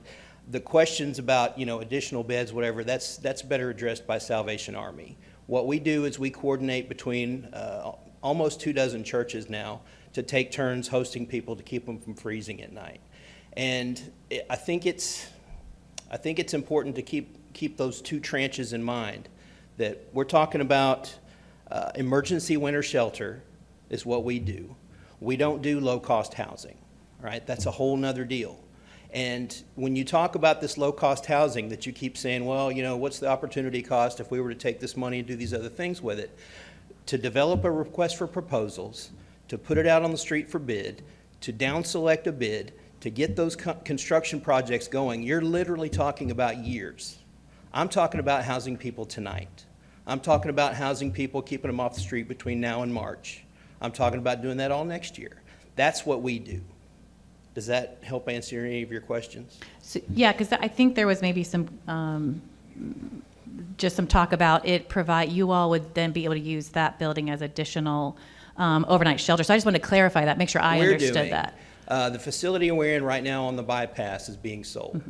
We rent that facility. I got the numbers on my laptop that I don't have here with me, but it's not cheap. It's on the bypass. The owner passed away. His descendants are selling it. We got to find a place to go anyway. This deal that the mayor put together between us and the Salvation Army is a godsend, literally, because we spend a lot of money on rent, and if we have not yet found another place to move, and the Salvation Army is offering us this space for free, essentially. The city is offering to renovate it using the ARPA money. This is a bunch of goodness for the city and its homeless population. And this population is going to be here, as Mr. Childers was saying, whether you build X units or 2 times X units or 8 times X units, you're still going to have homeless folks in Bowling Green, Kentucky. And we're still going to be ministering to them and providing them winter shelter and clothing. And as the opportunity presents itself, case management, mental health assistance, drug recovery assistance, education, anything that we can to assist them in their journey.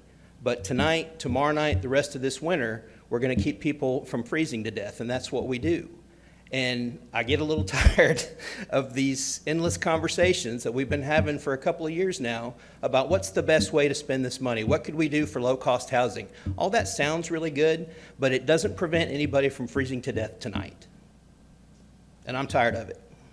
Well, hopefully it's not competing things. Hopefully we can do both. We can provide emergency shelter. Whether that's the intent or not, that's what's happening. It's a competition, and the competition needs to end. Well, that's what's happening. Because we don't only have $2 million available. We have a lot more available because we can do both. I don't think anyone is proposing we don't spend this money on this. I think you probably, all of us are in total agreement that this is exactly what we're excited to do. I'm very glad to hear that. Yeah. Thank you. But I also don't think that this is something that it's all or nothing. It's just homeless that we're talking about. We are talking about the the population who can't afford certain things right now.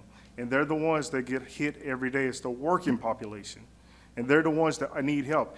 Even Wade himself says sometimes it could be a medical bill that puts people out of work. I'm not here to debate you, Mr. Bailey. I heard you. That's- but- as Mr. I know, Childers Rob, said, that's for y'all to Let me just decide. finish my point, and I'll just let you talk. Because the thing about it, when we have 37% of our population are just homeowners, and then we have almost 60-some percentage of people that are not homeowners, they're a paycheck or a deposit away from possibly losing their house. I cannot forget about those people who are the working public here. I know, because when they lose their house, they come stay with us. We know these people. And I know you can't help everybody, but the thing about it, we have to look out for more people in the entire population that's here in Bowling Green. And this ARPA money is a heaven sent. And if it's once in a lifetime thing, and if we can help out our population, well, doggone it, we're gonna try to help them out. This debate right here has been going on It's for not 2 a years. debate. I'm ready, if we could vote on something to help out our population and try to make sure we can do it, I will try to help it out and also try to create transitional housing. Please do it. I just want to make sure, Mr.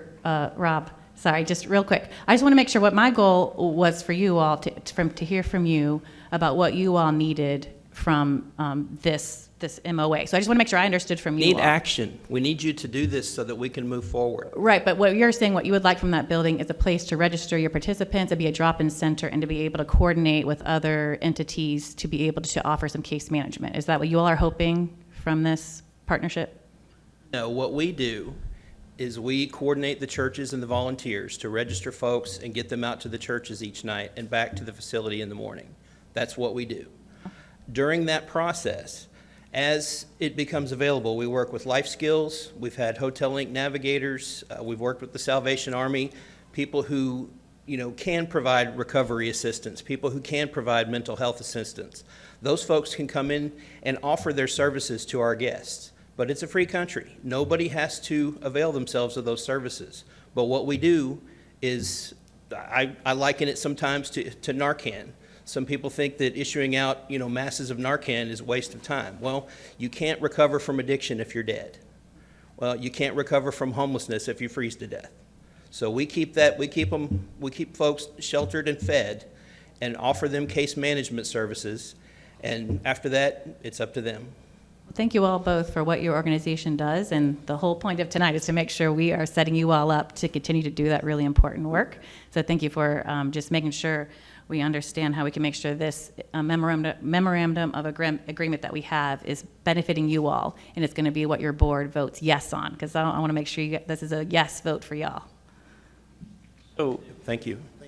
thank you, Dwayne. Thank you, Rob. So I'd like one of the, Salvation Army. So just so we just kind of clear the fog, each organization offers specific things that they do well, and this is a collaborative house. So there's going to be several entities that our goal is to get them to work together, and we're providing that leadership, we're providing that seed money to establish this initiative. So I'll surrender there. Thank you, Mayor. My name is Chris Head. I am the Senior Divisional Resource Development Director for the Salvation Army, Kentucky-Tennessee Division, which is an extremely long title for I try to find funding for our programs. I am here to speak, not on behalf, but with the Captains Horton, who run our facility here in Bowling Green and have been doing a wonderful job here for the past year in organizing several things that relate specifically to homelessness. Mr. Bailey, you had several questions that talks about how do you take somebody from basically off the street to a house? How do we do that? And the answer is we have two programs that do that. They are nationally recognized programs. They're called our Pathway of Hope program, which helps families. And then we have our LifeNav program, which helps individuals. Okay, so you have been very specific about a statistic. What does it, what's the investment cost? The investment costs that we have discovered on average over the course of the case management, and then when I say case management, it is intensive case management. It is literally holding somebody's hand and going to the bank, to the doctor, to whatever it is they need to work themselves to self-sufficiency, okay? So that average cost is roughly $3,500 to $5,000 per family, okay? That may be paying off past deposits, paying off past liens, paying off past whatever debt they have, coming up with rental deposits, getting them whatever medical attention they may need to go back to work or to claim some sort of disability and start to receive some sort of governmental funding to do that.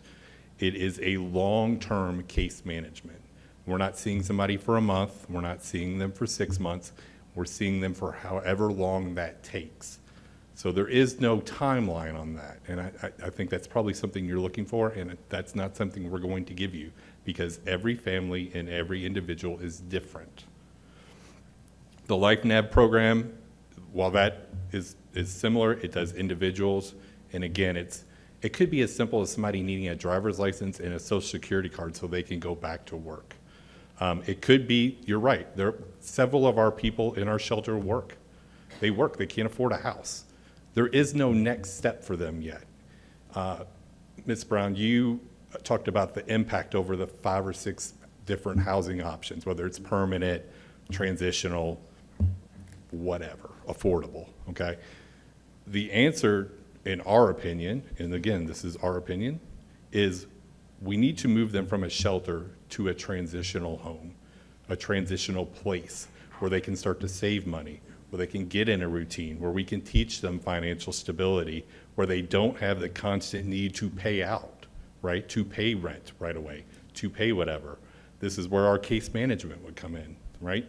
We're moving somebody from our shelter, to a place where they are still learning to be self-sufficient, but don't have the pressure to be self-sufficient yet.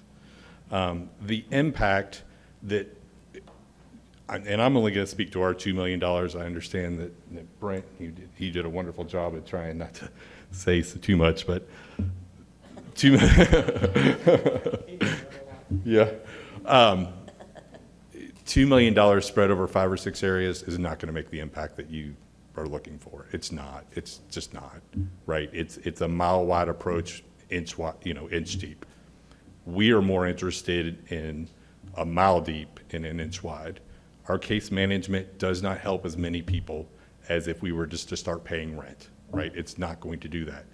It's going to help less people, but it's going to make a longer-term impact, and it's going to solve problems and not just Band-Aid them, which seems to be the course when it's called rapid rehousing, right? We're putting them right back in a house, we're doing all that, but in 6 months, they can't afford anything and they're back out on the street. So I do want to make that separation that our program that we hope to work in this collaborative house is we're actually going to solve somebody's problems. And we need these other organizations to help us do that, right? The partnership is needed. We need life skills. The Salvation Army is not strong in mental services. We need them there in that building with us, right? Would love to have room at the end, be a part of what we're doing. You know, they talked about registering people. Well, we have a white flag shelter, so it may not necessarily that we have to send them to a church that night. We may actually just send them across the street to our shelter for that night. If it's full, we have an opportunity to put them in our dining room, in our halls, right? We have the capacity to do that, but we need these guys to help us register and contract that. You know, you're looking for statistics in the agreement that we're putting together, right? We need these guys to help us do that, right? He's already said 18 last night, 20 tonight. That's good information to have, right? Because that way we can relay it back to you. Here's what the $2 million did, going back to Mr. Bailey, wanting a statistic. What did $2 million do? Okay, we need these guys to be a part of that. We need to be able to work together to solve problems and provide you solid statistics. We helped 5 families this month. We spent $3,500 on them. This is what we did.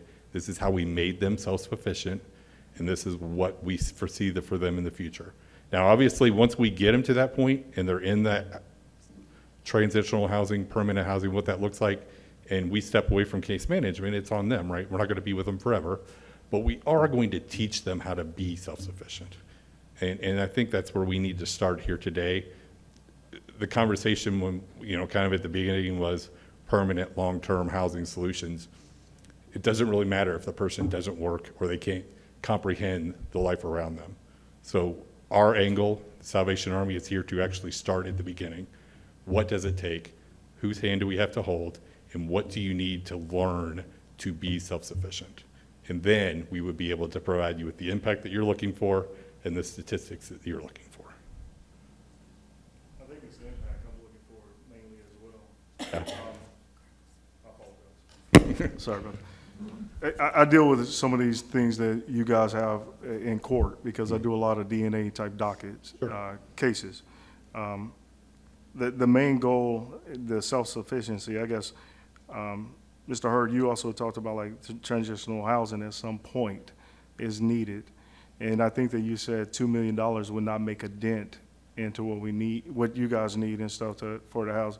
I'm all for you guys working together because I feel like that everybody is an expert. Room at the Inn, Life Skills, Hope Harbor, you know, Habitat for Humanity. But what would it be needed? And I know the city can't, you know, apply all of it, but we have that once in a lifetime ARPA money that we can use to make at least, even if it's a small dent. And I believe Wade mentioned it earlier, and he's correct. Everybody's not going to choose help. But if we can have that help there, it's a good thing to be there. So what would be needed for So you? I want to clarify my comment. So I said that $2 million over the 5 or 6 areas would not make a dent. I got okay? you. So if we were to drill down on one area outside, so I'm going to set our $2 million aside for the facility and the case manager, and we're talking about the $2 million that you guys are interested in doing for housing, it would be our opinion that transitional housing would be the bulk of that money. That way we could move them from the shelter to transitional housing, so at least they have a start. They have a start to start saving money. They have a place to go. We only have 7 family rooms, and they stay booked all the time, right? I mean, they're constantly booked, and we're constantly helping those families move. If we had 15 apartments, you know, then that's more families for us to help, and it's more, we're solving more problems.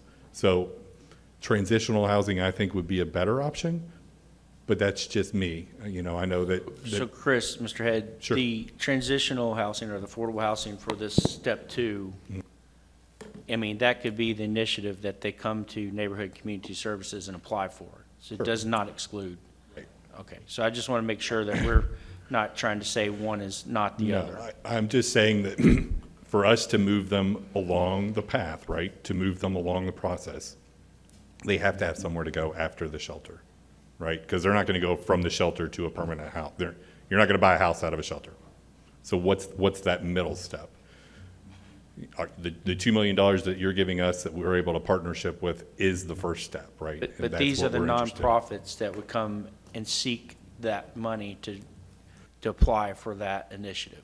Those are the ones that specify and do that well, and that's not Salvation Army, on a whole scale, but Right, it's on a whole other scale. entities, yes. Right, and again, I only want to speak to what we're going to do with our, $2 million. Again, this collaborative initiative is the seed to kind of put your starting efforts in one effort, a drop-in center for the single city to begin. Whether, and to answer your question, Dana, it's not that, Room in the Inn is going to exclusively use it for that purpose. However, I witnessed where we were doing the accountability night, and Room in the Inn was not able to take the amount of people that needed shelter over the night, and I was freezing. I literally had my hands in my pocket freezing. I couldn't wait to get back in the car, and that was their night. So people were turned away. It offers a fail-safe. And so it's not that it's a perfect solution. I don't have a perfect solution. However, we have amazing nonprofits that I think have better solutions. And this gives us the opportunity to kind of do that seed investment so they begin that process, but a single entity for our entire community. And maybe, it's not, I don't see this being the end. I see this being the beginning. Maybe this isn't something we can holistically put taxpayer dollars in, but I believe taxpayers will put dollars in this effort that we're leading. And so I think this is our opportunity. Yeah, I'm excited. I have a couple of questions for you too. Were you done? So I know you all have done some similar work in other cities, having a collaborative space. So I'd love to kind of hear what were the really important things that made that successful, so that we know we build this right for this to be what our community needs. Sure. So we have done this similar operation. You mentioned Nashville, that 30 million, we got 4 million of that to do something very similar. Kingsport, Tennessee, I think is probably the more even model for this. The city of Kingsport has given us a couple $100,000 over the past couple of years. And really, we have a shelter and a soup kitchen and all that sort of thing. It's the same type of facility that we would have here. And so during the day, we were closed because we didn't have the staff to keep, our building open and the attention that it needs for people coming in. Well, they gave us, and this was really kind of brought from COVID, right? Because nobody had any place to go. So the city gave us money to stay open. They said, okay, well, what are you doing with them while they're there? And, okay, well, we could use another case manager so that we can really solve, get to have a conversation with them, talk about why they're homeless, what is the problem, and that sort of thing. So the city gave us money for a case manager. And then they're like, okay, well, what have you found out? And so, well, this person needs this person needs this, it's some rent, it's this, it's that, it's the other. If we had assistance funding, we could start to solve some of these problems. So the city gave us more money, said, here's what we want to do. And we've had this similar thing in Ashland, Kentucky as well. So it was really in Ashland or Kingsport, we're the largest nonprofit. I mean, we're a big nonprofit. We have lots of resources and opportunities, and we always seem to have a big facility, whether that's good or bad. So it was us coming to this table with the city and saying, the city says this is the homeless problem. We don't know how to solve it. What's the first couple steps you would take? And it's the exact first couple things that I said here, right? We're going to talk to people. We're going to figure out what the problem is and do that. Now, as we've worked in Kingsport or we've worked in Ashland, we've had other nonprofits join us. We cannot do it on our own, right? We are the Salvation Army. We're the largest nonprofit in the world. Still can't do it on our own, right? It takes partnership and collaboration. So whether it was the United Way that came along in Kingsport and said, okay, we have some funding and we have these resources for programming and services. What do you need? They came along and the next thing you know, we're moving people around and we're helping people. So in Ashland, they have the neighborhood, which is a very similar effort, or it's on a larger scale than what we would have here in Bowling Green, but they house all their nonprofits basically in an old Winn-Dixie or Kroger, I can't remember what it is. And, they have a clothing closet. They have a housing department person that says, okay, here's what, if you need Section 8 or whatever that looks like. There's a soup kitchen. There's all these things in one. It's a one-stop shop, right? In Ashland, and so we're working with them, okay? The city's given us money to keep our shelter open and to do these things and to actually renovate our shelter, just like we're doing here. So we have clearly defined over the past couple years, as we've worked with these different cities and organizations, we've come up with a plan. Is it gonna work in every location? We don't know, but it's working where we're at. And that is what we want to do here. It's as simple as that. Thank you, Chris. Mm-hmm. Well, to give others opportunity, Sure. I appreciate your Yep. time, your expertise. All right, we got a hot mic, and we know we got some people dancing to get up here, so please come on up. Hello, I'm Jessica. I'm the Director of Housing at Brass. I will say I'm standing in for Tori Henninger, the Executive Director. Never done anything like this before, so forgive me if I'm not on point as if she would be. I would like to say Brass is considered a homeless shelter. We do serve victims of domestic violence. I will say that we have served clients who have called our crisis line saying that they were unable to be assisted through Salvation Army, and we have had to temporarily have them in our shelter. So we do consider ourselves a homeless shelter. And beyond that, we do assist them with housing. We have several housing grants, the COC, ESG, and what we also call HUD DV bonus grants. So we have permanent housing, rapid rehousing, and transitional housing. We do have a lot of funding for housing, but our issue is we have all these great grants, but we are limited on where we can place these clients due to the lack of affordable housing. We have to follow what's called the fair market rent.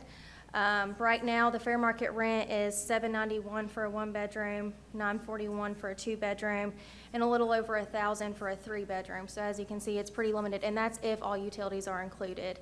So like I said, we do have all of these great grants. We're just limited on where we can actually house these people. I feel like $2 million, I mean, I know earlier we were talking about, is it a big dent, a little dent? I feel like the fact of the matter is it's making a dent, just having that money to hopefully get more affordable housing. I will say that we are actively trying, and we have successfully gotten another grant to incentivize landlords to work with us. So we are actively working to hopefully decrease homelessness, but also need help from you all to help build more affordable housing. I will say that we do participate in the continuum of care. I think it would be great for Salvation Army to work with that already established network that we have in this community as well. I want to clarify something because I feel like there's maybe a confusion.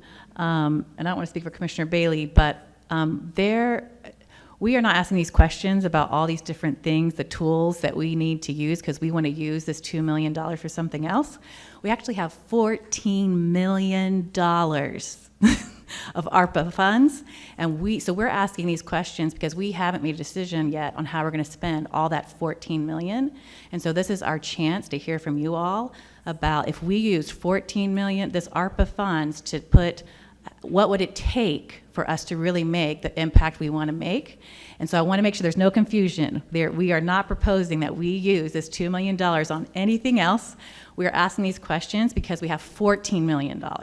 And so we're wanting to make sure we are hearing from you about how we can make sure we are using this once-in-a-lifetime opportunity of $14 million in our community in a way that's going to make the most positive impact possible in helping families who are struggling to get back into self-sufficiency and to be on their own and thriving. And so that's why we're asking these questions. It's not about we have other plans for this $2 million because that's not why we're asking these questions. We got $14 million to spend. Oh, yeah, I completely understand that, and I'm not, in regards to like the BG house, so the proposal one, I'm not even saying that I'm against that. I'm just saying that we definitely need probably both, but I just don't want. So you're saying it would be helpful if, in addition to this, what was on the table here, that in terms of affordable housing, we need some affordable rental housing as an option for you all to transition people to permanent, self-sufficient housing. So that's been a barrier for you all, is affordable housing. Yes, our number one barrier is the lack of affordable Okay. housing. Just my concern is if we just do, which as you say, you've already made your point, it wouldn't just be the BG house. My concern with that one is just bringing in more homeless people, and we're not able to house those more homeless people that come in because we do have this great place that is going to help with, hygiene, food, and medical and things like that. But once they come here for that, where are we going to house them? Is just my concern. Thank you. thank you very much.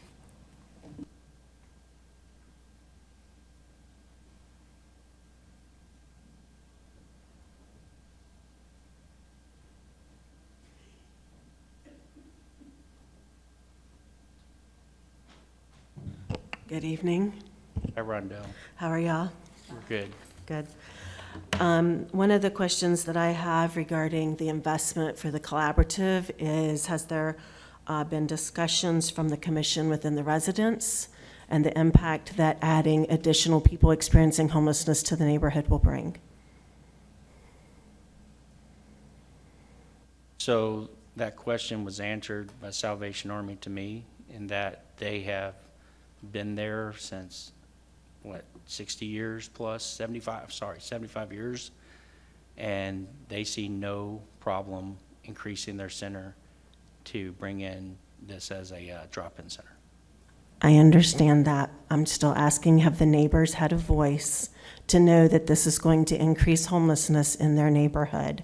When people are experiencing homelessness and drop-in centers are created, and all of the services that they need are in one location, it makes that location more ideal to move their encampments to. And we ran a drop-in center in the Delafield community for 7 years, and we were not a good neighbor. We did not go to the neighbors beforehand and ask them. We saw it as a gap and a need in our community for people experiencing homelessness, and we tried to address that gap in need for those residents of the community. We did not take into consideration what that meant for our neighbors. And what that meant for our neighbors was more trash, more crime, single women, elderly women being afraid. It meant me getting calls at 2 a.m. because people experiencing homelessness were knocking on their doors, wanting to know when we were going to be open. And it meant more calls to BGPD than we'd ever had before. And so it was just very different. And it brought day-to-day drug activity onto our premises that we had never had experience before either. And so while I fully support a single point of entry, having it in a residential neighborhood could just be problematic, and I'm just wondering if the residents know. It already is a drop-in center. It already is a It is not a homelessness drop-in shelter. center right now. The Salvation Army is not a drop-in center. It is a shelter. And ask them behind me, I can't answer for them. It is a shelter and a soup kitchen. Yeah, we have a soup kitchen, so obviously there's already. But Come on, Monica. So, yeah, we are a soup kitchen. We do provide sheltering. We have case management that is happening. So our thought is not that we are increasing homelessness there in our facility, but we're increasing the services that we can provide to those homeless and continue to work towards moving them out of that situation. And we're already a shelter. That's already our property. The neighbors, I mean, I don't know how many years we've been there, actually, but, A long time. right. The neighbors are already well aware that we are the Salvation Army. We have rules and guidelines, and those are some of the reasons. Sometimes people, maybe in the community, might question, well, why do you have rules? Why do you can't just allow them to do what they want? Well, because we'd have more problems. So we have rules and we have guidelines. We try to keep our facility clean. And that's already in the MOAs of even when Room in the Inn is going to come in, just to make sure we keep that area clean for our neighbors. It's a fenced-in area, so anybody that comes in on that property will already be fenced in, not accessing to neighbors. And we're well aware of what neighbors might perceive as a problem, and we're willing to take on and make sure that we keep people indoors, or they're not allowed on their property. They can't just hang out on the sidewalks in front of people's homes, and we already address that on a daily basis. So, Can I make a comment on that? I would think, honestly, that investing in upfitting that building that has been sitting there empty for a long time, just deteriorating, would be desirable for a neighbor to say, hey, look, they're investing next to my property, and they're going to make this property look really good, and that would affect their property value. I don't know, that's just a thought. I have a question. It might be for you, I'm sorry, but you mentioned there are rules that have to be followed. So I want to look at two different scenarios. What happens to that individual that comes to Salvation Army tonight and they don't qualify because they haven't followed the rules? Then what's it going to look like if we invest this $2 million? Is there a difference? I believe there's definitely a difference because, like we've talked about, case management, life skills coming in, more agencies coming together to provide for the needs. There also, it's not really times that we're just going to say, oh, you disrespected us, you're not going to. I mean, I'm sure the police department has been called out because people have vandalized our property.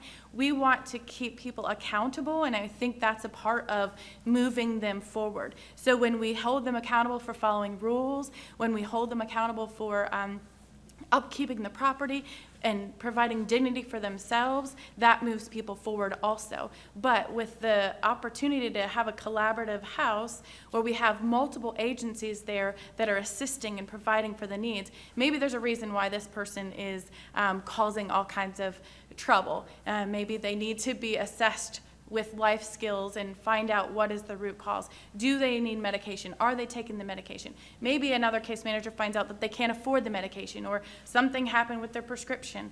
We had just recently somebody, we were working with life skills and they called, they didn't have a place to send their mail to. So that's a problem. You know, we're envisioning like mailboxes and lockers and showers and taking care of the person from the beginning, from that very start, is going to help their confidence, help them make them feel better, be proud about themselves, and know that somebody is going along this life journey with them to get them back to self-sustaining. Okay, but if tonight they may not have a place to stay because they don't meet your criteria at Salvation Army because of drugs, alcohol, whatever reason, with this investment, will another agency be able to house those people? Do you envision that? Or is that person still going to be on our streets? They'll be able to come to the drop-in center and they'll be able to, we'll have more people there to help identify what their problem is, what the need is, how we can address that need. And then maybe they might be able to stay there. We need to address their needs. We first need to be able to figure it out collectively, because maybe we're not experts, like we've said, we're not experts in mental health. But a majority of our population that we see, there's mental health issues or concerns. So by having the collaborative house, we're going to be able to help them more intensely. And I believe that for certain that will allow more people to continue staying. When we address the need, then we would be able to house them. Thank you. That's the answer I was looking for. Appreciate it. The other question that I would like to address is we have continued to see two things. One is the increased length of homelessness for individuals. In 2018, that began to tick up due to the lack of affordable housing availability. We hit a high of an average length of stay of homelessness of over 170 days this past year. And that is a long time. And when a person is experiencing homelessness and they have obtained a voucher, maybe a housing choice voucher from the Department of NCS, they only have so many days to secure a home or that voucher expires. It is able to renew one time, two times, 120 days, okay? And so we recently had 3 people last month lost their vouchers and they have to start all over again.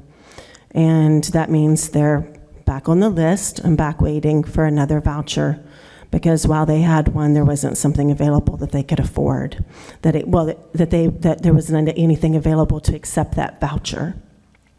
And so the length of stay of homelessness, the other increase of homelessness is people over 55, especially women.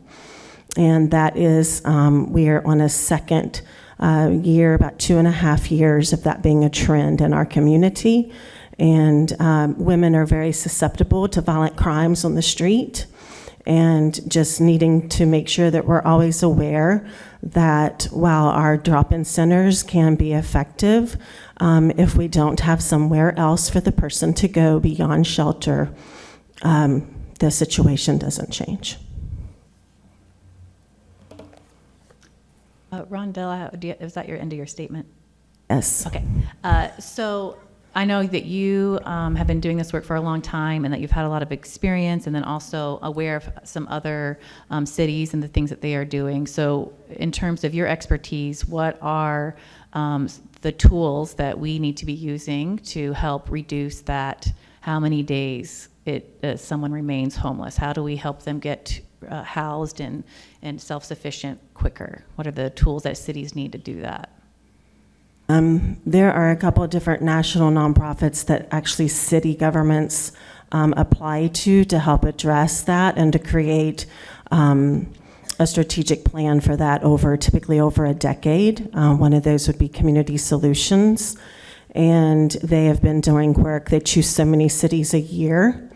Another thing that we've been trying to do for a few years, the point-in-time count by HUD happens every year in January, and it is always a very miserable cold winter night when we are all asked to go out and do encampment searches and have surveys taken of people experiencing homelessness, and that is the only way that HUD recognizes the number for a city. And so another way that we could truly know, Rob spoke to earlier, not knowing how many people are truly on our streets, is by possibly doing a very organized week-long count in the summertime that takes a lot of volunteers, and you do a continual week-long, 24 hours a day rotation of the same streets, and do a housing and do a name identification during that time to truly get to know how many people at that time are experiencing street homelessness. Because then that helps us qualify for certain grants that we don't qualify for now, or? Does, and it also helps us to see the reality of our problem. The last 2 years, due to COVID, the point-in-time count has literally just been us filling in a blank and not even going out. And so it's basically just been counting those that were in emergency shelter on that night in January. And then my final question for you, so we have a continuum of care group, so can you kind of explain what that is and its purpose in our community, and how would that, since it's already collaboration of organizations, how do we make sure this is all these things that were already collaborative is a plus for this new thing we're creating as well? So how does this maybe fit together? Sure. The continuum of care in the state of Kentucky, only Fayette County, which is Lexington and Louisville, have their own continuum of cares. The rest of us are known as the balance of state, and we're divided up into regions. Our current continuum of care is actually 26 counties. Our group meets bi-weekly, sometimes it is monthly, but it has been over Zoom now for a while. So these are agencies not just in Warren County, but also some surrounding counties. Because our region is so large, we actually don't participate. Agencies have chosen, like, if you're in Owensboro, you're not going to participate with Warren County, right? So most of our counties participating are Monroe, Logan, Warren. Where's our other, is that it? Monroe, Logan, Warren counties that participate in the COC? Yes. Yep, that participate in the COC. And through that, the Kentucky Housing Corporation dictates to us the triage requirements and the use of HMIS, which is Homeless Management Information Services, which is a statewide database that collects information of intake for every person experiencing homelessness. And so within that, we have to do a triage. It is a standardized assessment, and every person is scored, whether they're an individual or a family, and then they are placed on this list. And it is through this list that people are able to obtain housing. If we have funding outside of that, we can also do that. But a year and a half, 2 years ago, Kentucky Housing Corporation changed that to where when we're ready to house someone from the list now, it actually has to go to Frankfurt and be approved before we can house the person here in our community. So there's a lot of red tape within that. But that's just how the system's been created statewide. And so we do collaborate within that. That would be the Veteran Affairs, which also has HUD VASH vouchers, Room in the Inn, Hotel Inc., Brass, Life Skills, Jesus Center, the Tompkinsville Shelter, and I'll participate in that and have since 2016. And so you're saying if this was combined, then that would put more red tape on what we're trying to do here, so we'd want to keep them separate. The COC has to work how it has to work. And so whether we go to the Salvation Army to do intake and triage is no different than the intake and triage that we do now at our organizations or what we do out on the street in street outreach. And so that doesn't change no matter the locale. That's what I'm trying to say. But you're saying to keep them separate. The triage through this should be separate from COC because there's additional red tape with that money that flows through the COC. It won't really change anything for that. I'm just saying that there's a system that those of us that work within the continuum of care, we have to use HMIS, we have to use a standard intake. And so that would just be part of it, whether that's happening at the collaborative house or at our own organizations, that stays the same. And so it's nothing addition. Any other questions? Thank you. Thank you, Rondell.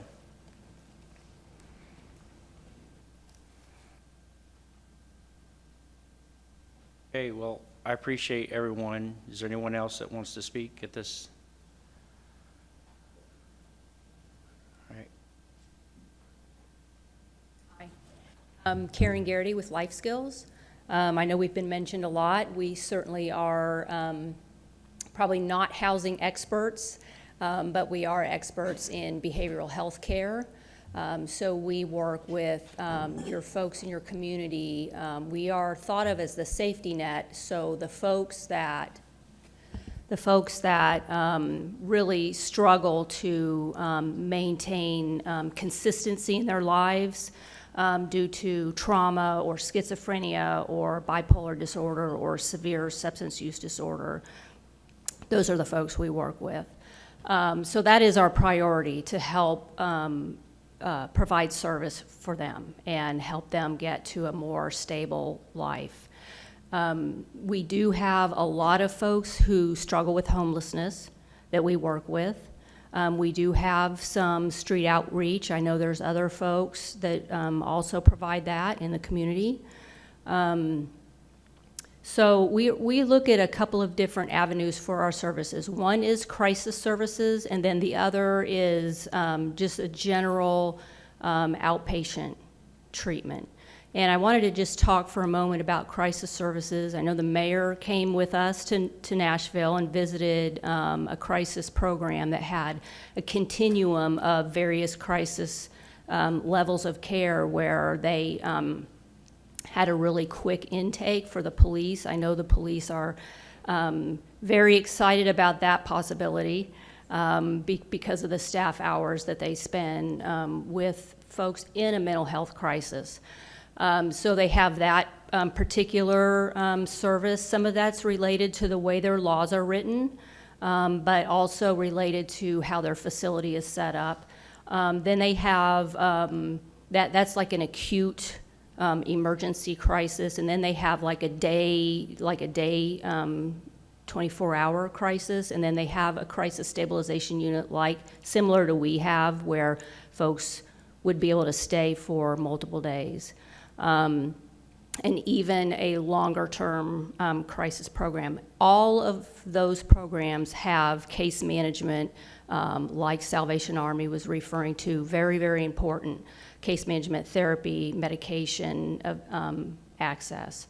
So I just want to mention that, as that's kind of our long-term goal, is to help the folks who are in crisis and take the burden off the police. So that's one piece. We're not there yet. We have one component of what I just described. Then the other piece is just regular outpatient. I want to echo the need for the long-term case management. We have long-term case management. It's for folks with severe mental illness or chronic substance use. So that's not going to apply to everyone who's homeless, but it will apply to a portion of them. And it's really needed. And the part of what the benefit is that long-term relationship the helping people figure out sort of the barriers to staying even in a rental unit. A lot of times we will have folks who've had a mental illness, they've been out on the street, they've developed a community there. They go to, they sign a lease, they get into their unit, and they bring their community to their unit. Their landlord doesn't like that.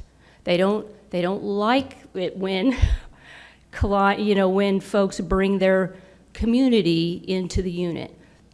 So part of the case management process and the peer support that we can provide is folks working with someone who has a long-term relationship to help them develop another community, to develop a community that they can have when they're living in a rental unit perhaps, so they're not recreating their community from the street in the rental unit. We've had many, many people get evicted because of that, and we work with folks to link them up with peer support, other folks who've had struggles with mental illness and homelessness who can say, listen, I've been there, this is what I did, why don't you try it, I'll go with you, and things like that. So I just wanted to echo the need for that supportive service along this process. As has already been said. That facility we visited, I thought was a model facility. I know it was seeded initially by the city, and I know it's 100% self-sustainable today. And it really was a model that I believe is something to emulate. I mean, Yes. and I appreciate you taking the time to take me down there. I know you took Sandy Broussard as well, and it gave me the insight, or it helped me understand the insight, what's needed. And that collaborative effort is critical. And I think we've heard that tonight amongst the agencies here. Yes. And I hope we can help lead in that effort. Thank you, Karen. You're welcome. I just have a follow-up question real quick. So just like I wanted to make sure that we got a yes from Room in the Inn, because we only have an agreement with Salvation Army, and so I just want to make sure we've got buy-in from everybody.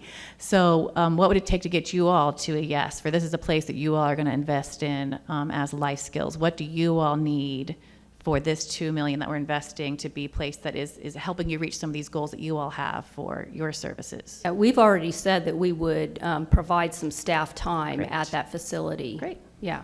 That's awesome. And then Yeah. what about for this to be a place that there's a fast intake for police? What would we need to make sure we have in place for us to be able to replicate that efficiency? I think that is a completely different facility. That's It's gonna completely take different. some political Okay. Yeah. legislation that I'm willing to go after, but it's going to take more initiative. Right. Yeah. You were not suggesting that for this place, but No. that's another No. tool that we need to think about in terms of another Correct. solution we need to address. Okay. Yep. But you're saying even if we didn't get the laws passed, part of how the place was set up helped with that as well? Yes. Okay. Yeah. It will provide an opportunity for our police when they have a cooperative member to take them. But there are other issues with mental health, with suicide, with watch that we have to work legislatively to get to. But I believe if we have this initiative, it helps us get to that step. Yeah. And we So that's what can I'm unite. asking. What were those little steps that they had, that you're saying that besides the laws, what were the process that they had there that helped it? Well, I hate to even say it because it'll make people jealous, but they have a gate. It opens, the police car drives through, it shuts, they're now gated in. They get the person out, they walk through the door. It's locked on both sides, so they're in a little intake area that's locked. The employee comes out, they say, great, after they get a few pieces of information, and the police leave, get back in their vehicle, and drive out the other gate. Yeah. 5 minutes. Well, I think that would be something I would love to see us add to this proposal. Like, what would it take to add that infrastructure to this facility? And you would have my support right now to add that. The facility does have a garage capability. That's one of the things that I saw this and I couldn't get beyond the fact, but it needs enhancement. It's not ready yet. Right, so what I'm asking is, does this 2 million include this additional? No, no. The way our laws are written, our police have to stay with these people. So Until they hand them off, is my understanding, right? No, that's in No. Tennessee. The laws are different in Yes. Tennessee. No, this, Okay. I mean, this isn't something we can accomplish with this $2 million. We're going to have legislative changes. It would have to be a secure facility. It can be done at some point, but it's not this. Is there, what I'm asking, is there a medium step that we could accomplish with this building? I do want to say that the mayor's right. There is some legislation that needs to happen, and there is a movement within the state to have that happen. So Melanie's going to. Melanie Watts, Life Skills. I'm retired BGPD, that's why I jumped up. You're correct on the law. However, what you can do is, here's the difference between Nashville and us. Nashville does not have to emergency mentally detain. They have that discretion, if you will. And certainly after evaluation, some of them do have to come back and pick up those people that they have dropped off and take them to a state hospital. That does occur. So I'm not saying this is the end all. But what BGPD, what the SO, WKU, whomever can do is have a conversation with those people. They're not always suicidal. They're not always homicidal. And they can have that conversation with someone and say, let me get you some help. And drive in and drop George off or whomever and do a warm handoff with George to some people who actually will listen and do some case management and take care of George. And so there is that they won't be tied up. There's also, other entities such as social workers going out with police departments now. They're a huge help. So you're saying we don't need that infrastructure, they can do that just with the 2 million renovation we have now, is that warm handoff? The warm handoff can be done if down the line that is something which, I have my rose-colored glasses on that the law will someday change, that this process of handling people with mental illness will someday change, hopefully before my children grow up. That's a wish. I wish I could say that is going to happen sometime soon. My thought would be to go ahead and say, yes, this is something that can occur, invest it now, so you don't have to worry about it down the road. And that magic what if the law changes? Well, that's great, but I've did it for 24 years. I get it. We haven't moved. So you're saying since we have this one-time funds here, if we go ahead and build it, so if the law does change, it's available to us? Yes. Okay, that Yes. makes sense. And and if you look down the road, the Nashville model is you're dropping that person off, they're going to be evaluated. They're going to get that medical, mental, everything, all in one. It's the one-stop shop, as Rondell referred to. They're going to get it all. And so if you have those funds, if you have that money, then invest it now and make the police job much easier, if at all possible. Because the number of emergency mental detentions that just BGPD alone does per month was 114, I think, the last that I heard for the month. And he's nodding. That's just BGPD. That's not all the other counties that we're servicing, doing those emergency mental evaluations. So that's 2 police officers, I think, what was said, that you could pay in addition to if we cut that time. Thank you all so much for sharing your wisdom with us, for making sure is exactly what it is. Like, what we have this opportunity, how do we make sure we take advantage of it in a way that's going to help us solve some of these community barriers that without this opportunity we might miss. So thank you all for explaining that. Thank you, Karen. Thank you, Melanie. All right. I know there's others out there. The hour's getting late. Rod, come on up. I'm coming anyway. I just want to say, there is not a more frugal group of people in the planet that do more with less than these people. You give us $2 million and we're going to take it and run with it, but you give us $10 million, we're going to do more with that money than anybody else can. We've been doing it for years. If you want hard numbers, this is just me, so I'm getting all the money in this scenario, but that's not the case, all right? It's not what I'm having. If you gave me $2 million, I could build 20 houses. If you gave me $14 million, I could build 140 houses. That's the math of it. And so but there is not a group of people in here that is also more stretched thin than this group is already. My board, I had a board with my board meeting today. We approved the largest budget in our history today, trying to address the housing issue in our community. And my board chair asked me at the end of the meeting, she said, are we over our capacity? I said, well, yeah, we're doing more than we can possibly do. But what do? I mean, do we stop doing it? And there's not a person in here that I don't trust that if you give them the money to do this, that they're going to stretch that dollar further than any of us else in this room could do. And so I'm proud to be a part of this group. Even Abraham.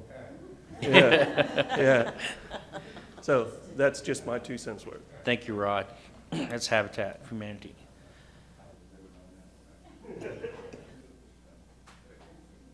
Yes, Rondell. I forgot to mention about caseload, and I don't know that any of us mentioned that. You're going to have to come to the mic, Rondell. I think that we did probably forget to talk about caseload, but just being mindful, every person has a capacity of how many cases, of active cases they can carry. And so depending upon that department. So for example, at Life Skills, their PATH department, what is that, 10, 15? Not a whole lot. I mean, 20? 20, 25? Yeah. Anyway, to keep our staff halfway healthy, none of us ever want our caseloads to be more than 30 to 35 people at a time. And that is investing time with that individual, that family every week. And so on a 40-hour work week, you can also quickly do the math as to how many people can be seen. So just keep bearing in mind that while any effort is a good effort, this isn't going to solve homelessness in our community and all, because the $1 million will be left over for us to either build capacity to be able to put extra staff at the collaborative house, or to use that to help people move into housing, like how fast that will go, and then how will that be replenished. So I just wanted to talk about caseload and let you all be mindful about that when Rod already mentioned how stretched we already all are. Thank you, Rondell. And I'm going to add one thing. I attended the event by Daniel Cameron last week. It was in Bowling Green at Town Hall for opioid settlement abatement, and they're going to have over $250 million roundabout that's available for efforts that help out with opioid crisis. And this initiative, we know that we're going to be affecting people or helping people that have those issues at this initiative, and that money is going to be available for 16 years. And this effort will have great impact on us being able to go after those dollars. So again, this is just a beginning. This is not the end. Again, you asked for our leadership. That's what we're trying to provide in this effort. Is it a one and done on the monies? Yes. But is it one and done in the leadership? No. We are still here. You've got elected officials here for another 2 years, including myself. So we're in it for the long game, at least for 2 years. All right, it's been over an hour and a half. I really appreciate the commissioners. I know we're going to hem and haw over the dollars. I will tell you that I didn't come in this lightly. I spent time with our city management. I've spent time looking at our forecasted futures on what those dollars are needed. We have a critical need for police officers. We hired our third. We are 23 police officers down in our community right now. That is a critical impact. We need a new academy. We need for police and fire, we need a new emergency operations center. What we ask of our taxpayer dollars is something that we also have to consider. So we have a strategic plan, not for 2 items, but for many items. And those are all things that are on the shoulders of our leaders here in the city and on the shoulders of our commissioners as we make decisions. And so we can throw all of our apples in one cart, or we can try to get enough carts that's needed for our city and leading in the right direction. So I'll leave that at that. I appreciate everyone's time, their effort, their concern for this issue. Thank you for attending. All right, we are going to go to closed session at this time. So everyone will have to leave the room. We're going to take a break with commissioners because I need one, and we'll return.